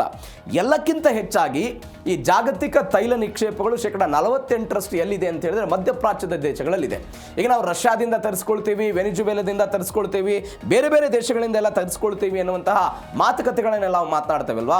ಆದರೆ ಬೇರೆ ಬೇರೆ ದೇಶಗಳಲ್ಲಿ ಕಚ್ಚಾ ತೈಲವನ್ನು ತೆಗೆದುಕೊಂಡು ಬರುವಂತಹ ವೆಚ್ಚ ಇದೆಯಲ್ಲ, ಆ ವೆಚ್ಚ ದೊಡ್ಡ ಮಟ್ಟದಲ್ಲಿದೆ. ಆದರೆ ನೀವು ಮಧ್ಯಪ್ರಾಚ್ಯಗಳಿಂದ ತೈಲವನ್ನು ತೆಗೆದುಕೊಂಡು ಬಂದಾಗ ಆ ವೆಚ್ಚ ಕಡಿಮೆ ಆಗುತ್ತೆ ಅಂತ. ಹೀಗಾಗಿ ಅದ್ರ ಮೇಲೆ ಡಿಪೆಂಡೆನ್ಸಿ ಇದೆ ಅಂತ ಒಂದು. ಎರಡನೇದ್ದು, ನಾವು ಅನೇಕ ಬಾರಿ ಮಾತನಾಡಿದ್ದೀವಿ, OPEC ಮತ್ತು OPEC ಪ್ಲಸ್ನ ಹಿಡಿತವನ್ನು ಮಧ್ಯಪ್ರಾಚ್ಯದ ದೇಶಗಳು ಇಟ್ಕೊಂಡಿದ್ದಾರೆ. ಹೀಗಾಗಿ ಆ ತೈಲ ದರವನ್ನು ಕೂಡ ಅವರು ನಿಯಂತ್ರಣ ಮಾಡ್ತಾರೆ, ಬೇಡಿಕೆ ಮತ್ತು ಪೂರೈಕೆಗೆ ಅನುಗುಣವಂತೆ. ಹೀಗಾಗಿ ಈ ಹಾರ್ಮುಜ್ ಜಲಸಂಧಿ ಬಂದಾಗಿರೋದ್ರಿಂದ ಒನ್ಸ್ ಅಗೇನ್ ಪೆಟ್ರೋಲ್ ಮತ್ತು ಡೀಸೆಲ್ ದರ 200 ರೂಪಾಯಿ ದಾಟಬಹುದು ಎನ್ನುವಂತ ಲೆಕ್ಕಾಚಾರಗಳು ಬರ್ತಾ ಇದೆ. ಜೀ ಕನ್ನಡ ನ್ಯೂಸ್ 2ನೇ ಸುದ್ದಿಯಲ್ಲಿ ಮಧ್ಯಪ್ರಾಚ್ಯಕ್ಕೆ ಸಂಬಂಧಪಟ್ಟಂತಹ ಸುದ್ದಿ. ಅದು ಇರಾನ್ನ ಸೇಡಿನ ಪ್ರತೀಕಾರದ ಬಗ್ಗೆ ಇದೆ. ಅಯತಲ್ಲಾ ಅಲಿ ಖಮೇನಿ ಮೃತಪಟ್ಟಾಗ ಕೋಟ್ಯಾಂತರ ಜನ ಅವರ ಅಂತ್ಯಕ್ರಿಯೆಯಲ್ಲಿ ಭಾಗವಹಿಸಿದ್ರು. ಕೆಂಪು ಧ್ವಜಗಳನ್ನು ಹಿಡಿದು ಡೊನಾಲ್ಡ್ ಟ್ರಂಪ್ ಮತ್ತು ಬೆಂಜಮಿನ್ ನೆತನ್ಯಾಹು ವಿರುದ್ಧ ಆಕ್ರೋಶವನ್ನು ಹೊರಹಾಕಿದ್ರು. ಅವರಿಗೆ ಸಾವು ಬರಲಿ, ಅವರು ಆ ದೇಶಗಳು ಸತ್ತು ಹೋಗಲಿ ಅಂತೆಲ್ಲ ಮಾತನಾಡಿದ್ದನ್ನು ನಾವೆಲ್ಲ ಕೇಳಿಸ್ಕೊಂಡಿದ್ವಿ. ಇವೆಲ್ಲದರ ನಡುವೆ ಭದ್ರತೆಯ ಕಾರಣಕ್ಕಾಗಿ ಅಯತಲ್ಲಾ ಅಲಿ ಖಮೇನಿಯವರ ಪುತ್ರ 52 ವರ್ಷದ ಮೋಸ್ತಬಾ ಖಮೇನಿ ತಮ್ಮ ತಂದೆಯ ಅಂತ್ಯಕ್ರಿಯೆಯಿಂದ ದೂರ ಉಳಿದಿದ್ರು. ಅಮೆರಿಕ ಮತ್ತು ಇಸ್ರೇಲ್ ದಾಳಿ ಮಾಡಬಹುದು ಅಂತ. ಇದೀಗ ಅವರು ಗರ್ಜನೆ ಮಾಡಿದ್ದಾರೆ ಉಭಯ ದೇಶಗಳ ವಿರುದ್ಧ. ಅವರು ಗರ್ಜನೆ ಮಾಡುವ ಮುಖಾಂತರ ಒಂದು ಎಕ್ಸಾಂಪಲ್ ಕೊಟ್ಟರವರು. ಯಾವ ರೀತಿ ಅಂತ ಹೇಳಿದರೆ, ಇರಾನ್ನವರು ಹೆಂಗೆ ಹೋರಾಡಬೇಕು ಅಂತ ಹೇಳಿದರೆ ಹುತಾತ್ಮರ ರೀತಿಯಲ್ಲಿ ನಾವು ಇಮಾಮ್ ಹುಸೇನ್ ಹೋರಾಟ ಮಾಡಿದ್ರಲ್ಲ, ಇಮಾಮ್ ಹುಸೇನ್ ಮೊಹಮ್ಮದ್ ಪೈಗಂಬರ್ ಅವರ ಮೊಮ್ಮಗ ಇಮಾಮ್ ಹುಸೇನ್ ಹೋರಾಟ ಮಾಡಿದ್ರಲ್ಲ, ಆ ರೀತಿಯಾಗಿ ನಾವು ಹೋರಾಡಬೇಕಾದಂತಹ ಪರಿಸ್ಥಿತಿ ಇದೆ ಅಂತ ಒಂದು ಟೆಲಿಗ್ರಾಮ್ ಸಂದೇಶ ಕೊಡೋ ಪ್ರಯತ್ನವನ್ನು ಯಾರು ಮಾಡಿದ್ದಾರೆ? ಮೋಸ್ತಬಾ ಖಮೇನಿ ಮಾಡಿದ್ದಾರೆ. ಹಾಗಾದರೆ ಏನಂದ್ರು ಮೋಸ್ತಬಾ ಖಮೇನಿ? ಯಾಕೆ ಇದನ್ನು ಧಾರ್ಮಿಕವಾಗಿ ತೆಗೆದುಕೊಂಡು ಹೋಗೋ ಪ್ರಯತ್ನವನ್ನು ಮೋಸ್ತಬಾ ಖಮೇನಿ ಮಾಡಿದ್ರು? ಒಗ್ಗಟ್ಟನ್ನು ಪ್ರದರ್ಶನ ಮಾಡುವಂತಹ ಒಂದು ಪರಿಸ್ಥಿತಿನ ಇದು. ಏನಿದು ಇರಾನ್ನ ಬೆಳವಣಿಗೆ? ಡೀಟೇಲ್ಸ್ ನೋಡ್ತಾ ಹೋಗೋಣ. ನೆಮ್ಮದಿಯ ಸಾವು ಸಿಗಲ್ಲ ಅಂತ ಮೋಸ್ತಬಾ ಗರ್ಜನೆಯನ್ನು ಹೊರಹಾಕಿರೋದು. ನೆಮ್ಮದಿಯ ಸಾವು ಸಿಗಲ್ಲ ಅಂದ್ರೆ ಅವರು, ನಮ್ಮ ನಾಯಕನ ಕೊಂದವರ ಲಿಸ್ಟ್ ನಮ್ಮ ಬಳಿ ಇದೆ, ನೆಮ್ಮದಿಯಿಂದ ಸಾಯೋದಕ್ಕೆ ನಾವು ಬಿಡಲ್ಲ. ಇವರದೇ ಕುಟುಂಬದ 6 ಜನ ಮೃತಪಟ್ಟರು. ಪತ್ನಿ, ಅದಾದ ನಂತರ ಇವರ ಸಹೋದರಿ, ಮಾವ, ಒಂದು ಚಿಕ್ಕದಾದಂಥ ಪುಟ್ಟವಾದಂತಹ ಮಗು ಕೂಡ ಘಟನೆಯಲ್ಲಿ ಮೃತಪಡ್ತು. ಅನೇಕ ರಾಜತಾಂತ್ರಿಕ ಅಧಿಕಾರಿಗಳೆಲ್ಲ ಮೃತಪಟ್ಟಿದ್ದು ನೋಡಿದ್ದೀವಿ. ಈಗ ತಮ್ಮದೇ ಕುಟುಂಬವನ್ನು ಕಳೆದುಕೊಂಡಿರುವಂತಹ ಮೋಸ್ತಬಾ ಖಮೇನಿಗೆ ಸಹಜವಾಗಿ ಆಕ್ರೋಶ ಇದೆ. ಎರಡನೇದ್ದು, ತಂದೆಯ ನಂತರ ಉತ್ತರಾಧಿಕಾರಿಯಾಗಿ ಆಯ್ಕೆಯಾಗಿ ಬಂದಿರುವಂತಹ ಇವರ ನಡೆ ರಾಷ್ಟ್ರದ ಐಕ್ಯತೆಯನ್ನು ಪ್ರದರ್ಶನ ಮಾಡುವಂಥದ್ದು ಕೂಡ ಇದೆ. ಯಾಕಂದರೆ ನಮ್ಮಲ್ಲಿ ಒಗ್ಗಟ್ಟಿದೆ, ನಾವು ಯಾವುದೇ ಕಾರಣಕ್ಕೆ ಬೆದರೋದಿಲ್ಲ ಅಂತ ಹಿಂದೆಯೂ ಕೂಡ ಇದೇ ಟೆಲಿಗ್ರಾಮ್ ಮುಖಾಂತರ ಅವರು ಸಂದೇಶಗಳನ್ನು ಕೊಡುವ ಪ್ರಯತ್ನವನ್ನು ಮಾಡಿದ್ರು. ಬೇರೆ ಬೇರೆ ಕಾರ್ಯಕ್ರಮಗಳ ಅನುಗುಣವಾಗಿ ಭಾಷಣವನ್ನು ಅದನ್ನು ಪ್ರತಿಲಿಪಿ ಕಳಿಸುವ ಪ್ರಯತ್ನವನ್ನು ಮಾಡಿದ್ರು. ಅವತ್ತು ಕೂಡ ಅಮೆರಿಕದ ವಿರುದ್ಧ ಅವರು ಮಾತನಾಡಿದ್ರು. ಇವರು ಹೇಳ್ತಿದ್ದಾರೆ, ಹುತಾತ್ಮರ ಪ್ರತಿ ಹನಿ ರಕ್ತಕ್ಕೂ ಕೂಡ ನಾವು ಸೇಡ್ ತೀರಿಸ್ಕೊಳ್ತೀವಿ, ಯಾವುದೇ ಕಾರಣಕ್ಕೂ ಸೇಡ್ನಿಂದ ಹಿಂದೆ ಸರಿಯುವ ಮಾತಿಲ್ಲ. ತಂದೆಯ ಉತ್ತರಾಧಿಕಾರಿಯಾಗಿ ಅಧಿಕಾರವನ್ನು ಸ್ವೀಕಾರ ಮಾಡ್ತಾ ಇದ್ದಂತೆ ಯುದ್ಧಕ್ಕೆ ಎಲ್ಲ ಕರೆ ಕೊಟ್ಟಿದ್ದಾರೆ. ಇರಾನ್ನ ಪ್ರತಿಯೊಬ್ಬ ಪ್ರಜೆ ಇದೀಗ ಪ್ರತೀಕಾರಕ್ಕಾಗಿ ತುಡಿತಾ ಇದ್ದಾನೆ ಅಂತ. ತುಡಿತಾ ಇದ್ದಾರೋ ತುಡಿತಾ ಇಲ್ಲೋ ಇಟ್ಸ್ ಸೆಕೆಂಡರಿ. ಇರಾನ್ನಲ್ಲಿ ಏನಾಗ್ತಾ ಇದೆ, ಆಂತರಿಕವಾಗಿ ಏನಾಗ್ತಾ ಇದೆ ಅನ್ನೋದು ನಮಗೆಲ್ಲ ಗೊತ್ತಿದೆ. ಆದರೆ ಜನರನ್ನು ಒಗ್ಗೂಡಿಸುವಂಥ ಹಂತಕ್ಕೆ ಒಬ್ಬ ನಾಯಕ ಹೋಗಬೇಕಾದಂಥ ಅನಿವಾರ್ಯತೆ ಇದೆ. ಈ ಕಾರಣಕ್ಕಾಗಿ ಅವರು ಇಂಥದ್ದೊಂದು ಹೇಳಿಕೆಯನ್ನು ಕೊಟ್ಟಿದ್ದಾರೆ, ಆ ಜನರನ್ನು ಒಗ್ಗೂಡಿಸುವ ಪ್ರಯತ್ನವನ್ನು ಮಾಡ್ತಿದ್ದಾರೆ ಅಂತ ಒಂದು ವಿಶ್ಲೇಷಣೆ ಆಗ್ತಾ ಇದೆ. ಎಲ್ಲಕ್ಕಿಂತ ಹೆಚ್ಚಾಗಿ ಮೋಸ್ತಬಾ ಖಮೇನಿ ಒಂದು ಹೇಳಿಕೆಯನ್ನು ಕೊಟ್ಟರು. ಅವ್ರು ಹೇಳ್ತಾರೆ, ಧರ್ಮ ಯುದ್ಧದ ಕರೆಗೆ ಅವ್ರು ಕರೆ ಕೊಟ್ಟರು. ಮೋಸ್ತಬಾ ಖಮೇನಿ ಏನು ಹೇಳ್ತಾರೆ ಅವರು ಧರ್ಮ ಯುದ್ಧದಲ್ಲಿ? ತಂದೆ ಅಲಿ ಖಮೇನಿ ಅವರನ್ನು ದೇಶದ ಅಥವಾ ದೇವರ ಶ್ರೇಷ್ಠ ಸೇವಕ ಅಂತ ಕರೆದ್ರು. ದೇವರ ಶ್ರೇಷ್ಠ ಸೇವಕ, ಹೀಗಾಗಿ ಅವರು ಇರಾನ್ನ ಸೇವೆ ಮಾಡಿದ್ದಾರೆ. ಒಂದು ಇಸ್ಲಾಮಿಕ್ ಕ್ರಾಂತಿಯಾದ ನಂತರ ಆ ವ್ಯಕ್ತಿ ಇಲ್ಲಿ ಅಧಿಕಾರವನ್ನು ತೆಗೆದುಕೊಂಡು ದೇವರ ಶ್ರೇಷ್ಠ ಸೇವಕರಾಗಿ ಕೆಲಸವನ್ನು ಮಾಡಿದರು ಅಂತ ಬಣ್ಣಿಸಿದ್ರು. ಇಮಾಮ್ ಹುಸೇನ್ ಅವರ ಐತಿಹಾಸಿಕ ಹೋರಾಟವನ್ನು ಯಾರು ನೆನಪು ಮಾಡಿಕೊಂಡ್ರು? ಇರಾನ್ನ ನಾಯಕ ಮಾಡಿಕೊಂಡ್ರು. ಏನಾಯ್ತು ಅನ್ನೋದು ಡೀಟೇಲ್ಸ್ ನೋಡೋಣ ನಾವು. ನಮ್ಮ ತತ್ವಗಳಿಗಾಗಿ ಪ್ರಾಣ ತ್ಯಾಗಕ್ಕೂ ಕೂಡ ನಾವು ಸಿದ್ಧರಾಗಿದ್ದೇವೆ. ನಮ್ಮ ತತ್ವ ಯಾವ ಕಾರಣಕ್ಕಾಗಿಯೂ ನಮ್ಮ ತತ್ವವನ್ನು ಬಿಡದೆ ನಮ್ಮ ತತ್ವಕ್ಕೆ ನಾವು ಕಟಿಬದ್ಧರಾಗಿ ಇರೋದಕ್ಕೆ, ನಮ್ಮ ಜೀವನವನ್ನು ಕೊಡೋದಕ್ಕೆ, ನಮ್ಮ ಪ್ರಾಣವನ್ನು ಅರ್ಪಣೆ ಮಾಡೋದಕ್ಕೂ ಕೂಡ ನಾವೆಲ್ಲ ಸಿದ್ಧರಿದ್ದೀವಿ ಅಂತ ಮೋಸ್ತಬಾ ಖಮೇನಿ ಹೇಳಿಕೆ ಕೊಟ್ಟರು. ಯುದ್ಧವನ್ನು ಕೇವಲ ದೇಶಕ್ಕಾಗಿ ಅಲ್ಲ, ಒಂದು ಇಸ್ಲಾಮಿಕ್ ಕ್ರಾಂತಿಯಾಗಿ ಬಿಂಬಿಸಿದ್ದಾರೆ. ಇರಾನ್ನ ಪ್ರತಿಯೊಬ್ಬ ನಾಗರಿಕರೆಲ್ಲ ಇದರಲ್ಲಿ ಭಾಗವಹಿಸಬೇಕು ಅಂತ ಅವರು ಕೊಟ್ಟಂತಹ ಹೇಳಿಕೆ ಇದು. ಒಂದು ಧರ್ಮದ ಕರೆಯನ್ನು ಯಾಕೆ ಕೊಟ್ಟರು? ಒಂದು ಐತಿಹಾಸಿಕ ಘಟನೆ ಇರಾನ್ನಲ್ಲಿದೆ. ನಾವು ಮೊನ್ನೆ ಇದ್ರ ಬಗ್ಗೆ ಚರ್ಚೆ ಮಾಡಿದ್ವಿ. ಇಸ್ಲಾಂ ಧರ್ಮದ ಇತಿಹಾಸದಲ್ಲಿ ಇಮಾಮ್ ಹುಸೇನ್ ಅಂತ ಒಬ್ಬ ವ್ಯಕ್ತಿ ಬರ್ತಾರೆ. ಪ್ರವಾದಿ ಮೊಹಮ್ಮದ್ ಅವರ ಮೊಮ್ಮಗ ಅವರು ಇಮಾಮ್ ಹುಸೇನ್ ಅಂತ. ಆ ಸಮಯದಲ್ಲಿ 1680ರಲ್ಲಿ ಒಂದು ಯುದ್ಧ ಆಯಿತು, ಹೋರಾಟ ಆಯಿತು. ಅದಕ್ಕೆ ಕರ್ಬಲಾ ಕದನ ಅಂತ ಕರೆದ್ರು ಅಂತ ನಾನೆಲ್ಲ ಮೊನ್ನೆ ಮಾತನಾಡಿದೆ. ಶಿಯಾ ಸುನ್ನಿ ಯಾಕೆ ಪ್ರತ್ಯೇಕ ಆಯಿತು ಕರ್ಬಲಾ ಕದನದ ನಂತರ ಅಂತ ನಾವು ಮೊನ್ನೆ ಡೀಟೇಲ್ಸ್ ಮಾಡಿದ್ವಿ. 680ರಲ್ಲಿ ಕರ್ಬಲಾ ಕದನ ಆಯಿತು. ಈ ಸಮಯದಲ್ಲಿ ಏನಾಗುತ್ತೆ, ಉಮಯ್ಯದ್ ವಂಶದ ಯಜೀದ್ ಎನ್ನುವಂಥ ಒಬ್ಬ ವ್ಯಕ್ತಿಯಲ್ಲಿ ಆಡಳಿತವನ್ನು ನಡೆಸ್ತಾ ಇರ್ತಾರೆ. ಯಜೀದ್ ಎನ್ನುವಂಥ ವ್ಯಕ್ತಿ, ಈ ವ್ಯಕ್ತಿ ಆಡಳಿತವನ್ನು ಸರಿಯಾಗಿ ನಡೆಸ್ತಾ ಇರಲಿಲ್ಲ. ಭ್ರಷ್ಟಾಚಾರತೆ ಇತ್ತು, ನೈತಿಕತೆ ಇರಲಿಲ್ಲ, ಇಸ್ಲಾಮಿಕ್ ವಿರುದ್ಧವಾಗೆಲ್ಲ ನಡೆದುಕೊಳ್ತಾ ಇದ್ರು, ಇತ್ಯಾದಿ ಇತ್ಯಾದಿ ಎಲ್ಲ ಆಗ್ತಾ ಇತ್ತಂತೆ. ಆದರೂ ಕೂಡ ಯಜೀದ್ ಎನ್ನುವಂತಹ ಈ ಆಡಳಿತಗಾರನಿಗೆ ಒಂದು ಬಯಕೆ ಇತ್ತು. ಏನು ಅಂತ ಹೇಳಿದ್ರೆ, ನನ್ನ ಆಡಳಿತವನ್ನು ಯಾರು ಒಪ್ಪಿಕೊಳ್ಬೇಕು? ಇಮಾಮ್ ಹುಸೇನ್ ಒಪ್ಪಿಕೊಳ್ಳಬೇಕು ಅನ್ನೋದು ಒಂದು ಬಯಕೆ ಇತ್ತು. ಆದರೆ ಇಮಾಮ್ ಹುಸೇನ್ ಅವರು ಏನು ಮಾಡ್ತಾರೆ, ಯಾವ ಕಾರಣಕ್ಕೂ ಈ ಅನೈತಿಕ ಆಡಳಿತವನ್ನು, ಈ ಭ್ರಷ್ಟಾಚಾರದ ಆಡಳಿತವನ್ನು ನಾನು ಒಪ್ಪಿಕೊಳ್ಳಲ್ಲ ಅಂತ ಇವ್ರು ಹೇಳ್ತಾರಂತೆ. ಯಾರು? ಇಮಾಮ್ ಹುಸೇನ್ ಹೇಳಿದರು. ಅದಾದ ನಂತರ ಇಮಾಮ್ ಹುಸೇನ್ ಅವರು ಏನು ಮಾಡ್ತಾರೆ, ತಾವು ತಮ್ಮ ಕುಟುಂಬದರು ಮತ್ತು ತಮ್ಮ ಅನುಯಾಯಿಗಳೊಂದಿಗೆ ಅವರು ಎಲ್ಲಿಗೆ ಬರ್ತಾರೆ ಅಂತ ಹೇಳಿದ್ರೆ, ಇರಾಕ್ನ ಕರ್ಬಲಾ ಎನ್ನುವಂಥ ಒಂದು ಮರುಭೂಮಿಗೆ ಬರ್ತಾರೆ.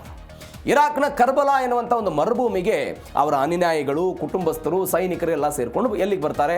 ಕರ್ಬಲಾಕ್ ಬಂದರು. ಕರ್ಬಲಾಕ್ ಬಂದ ನಂತರ ಏನಾಗುತ್ತೆ ಅಂತ ಹೇಳಿದ್ರೆ, ಅವರ ಎದುರುಗಡೆ ಯಜೀದ್ ಅಂತ ನಾನೇನು ಆಡಳಿತಗಾರ ಅಂತ ಹೇಳಿದ್ದೆ, ಆ ಯಜೀದ್ನ ಒಂದು ಬೃಹತ್ ಸೈನ್ಯವೂ ಕೂಡ ಎದುರಿಗೆ ಬರುತ್ತೆ. ಬೃಹತ್ ಸೈನ್ಯ ಬರುತ್ತೆ. ಇದರರ್ಥ ನೀವು ತಿಳ್ಕೊಳ್ಳಿ, ಮೋಸ್ತಬಾ ಖಮೇನಿ ಹೆಂಗೆ ಕನೆಕ್ಟಿವಿಟಿ ಮಾಡ್ತಿದ್ದಾರೆ ಅನ್ನೋದನ್ನ ಒಂದು ಐತಿಹಾಸಿಕ ಕಥೆಗಳ ಮುಖಾಂತರ ಹೇಳ್ತಾ ಇದ್ದೀನಿ.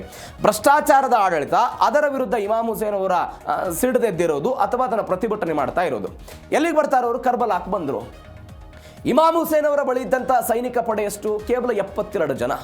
ಕೇವಲ 72. ಎದುರುಗಡೆ ಇರುವಂತಹ ಸೈನಿಕರ ಪ್ರಮಾಣ ಎಷ್ಟಿದೆ? ಸಾವಿರಾರು ಸಂಖ್ಯೆಯಲ್ಲಿ ಜನ ಇದ್ದಾರೆ.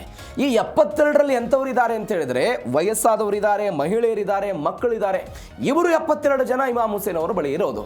ಇವೆಲ್ಲವೂ ಬೆಳವಣಿಗೆ ಆದ ನಂತರ ಇಮಾಮ್ ಹುಸೇನ್ ಅವ್ರಿಗೊಂದು ಶಿಕ್ಷೆ ಆಗುತ್ತೆ. ಏನು ಶಿಕ್ಷೆ ಅಂತ ಹೇಳಿದ್ರೆ, ಅವ್ರಿಗೆ ಅವರ ಪ್ರದೇಶಕ್ಕೆ ಹೋಗ್ತಾ ಇದ್ದಂಥ ಕುಡಿಯುವ ನೀರನ್ನು ಕೂಡ ಈ ವ್ಯಕ್ತಿ, ನಾನು ಯಾರೇ ಯಜೀದ್ ಅಂತ ನಾನೇನು ಹೇಳಿದೆ, ಆ ವ್ಯಕ್ತಿ ಬಂದ್ ಮಾಡಿಬಿಟ್ರು. ಬಂದ್ ಮಾಡಿದ ನಂತರ ಹಾಗಾದರೆ ಸಾಹಸ ಮುಗಿತಾ ಇಮಾಮ್ ಹುಸೇನ್ ಅವ್ರದ್ದು? ಮುಗಿಯಲ್ಲ ಅಂತ ಹೇಳ್ತಾರೆ ಕತೆಗಳು ಹೇಳೋದು. ಯಾವುದೇ ಕಾರಣಕ್ಕೂ ಮುಗಿಯಲ್ಲ. ಇವೆಲ್ಲದರ ಅಂತಿಮ ಫಲಿತಾಂಶ ಏನಾಗುತ್ತೆ ಅಂತ ಹೇಳಿದ್ರೆ, 10 ದಿನಗಳ ಮೊಹರಂ ತಿಂಗಳ ಕೊನೆಯ 10 ದಿನ. ಯಾಕೆ ಅಯತಲ್ಲಾ ಅಲಿ ಖಮೇನಿ ಅವರ ಅಂತ್ಯಕ್ರಿಯೆಯನ್ನು ಆ ಸಮಯದಲ್ಲಿ ಮಾಡಲಾಯಿತು? ಅದಕ್ಕೂ ಐತಿಹಾಸಿಕ ಕಾರಣ. ಮೊಹರಂ ತಿಂಗಳ ಕೊನೆಯ 10 ದಿನದಲ್ಲಿ ಏನು ಮಾಡ್ತಾರೆ ಅಂತ ಹೇಳಿದ್ರೆ, ಇಮಾಮ್ ಹುಸೇನ್ ಅವರನ್ನು ಶಿರಚ್ಛೇದ ಮಾಡಲಾಗುತ್ತೆ ಅಂತ ಐತಿಹಾಸಿಕ ಕಥೆಗಳು ಹೇಳುವುದು. ಹಾಗೆ ಅದರ ಅರ್ಥ ಏನು ಅಂತ ಹೇಳಿದ್ರೆ, ಈ ಒಟ್ಟಾರೆ ಆಡಳಿತ ಸರಿ ಇಲ್ಲದೆ ಇದ್ದಾಗ ಅದನ್ನು ಪ್ರತಿಭಟನೆ ಮಾಡಿದ್ದಕ್ಕಾಗಿ ಅವರ ಜೀವನ ಹೋದಾಗಲೂ ಕೂಡ ಅದನ್ನು ಯಾವುದೇ ಕಾರಣಕ್ಕೂ ಅದನ್ನು ತೆಗೆದುಕೊಳ್ಳಿಲ್ಲ. ಅದೇ ರೀತಿಯಾಗಿ ಅಯತಲ್ಲಾ ಅಲಿ ಖಮೇನಿ ಹೋರಾಟ ಮಾಡಿದ್ರು. ಹೀಗಾಗಿ ಅವರು ದೇವರ ಸೇವೆ ಮಾಡಿದ್ದಾರೆ ಅಂತ ಯಾರು ಹೇಳ್ತಾ ಇರೋದು? ಅವರ ಪುತ್ರ ಮೋಸ್ತಬಾ ಖಮೇನಿ ಕೊಟ್ಟಿರುವಂತಹ ಹೇಳಿಕೆ ಇದು. ಇದಕ್ಕೆ ಒಂದು ಕನೆಕ್ಟಿವಿಟಿ ಮಾಡೋ ಪ್ರಯತ್ನವನ್ನು ಮೋಸ್ತಬಾ ಖಮೇನಿ ಮಾಡಿದ್ದಾರೆ. ಮತ್ತೊಂದು ಬೆಳವಣಿಗೆ, ಇರಾನ್ನ ಡೆತ್ ಲಿಸ್ಟ್ನಲ್ಲಿ ಯಾರ್ಯಾರಿದ್ದಾರೆ?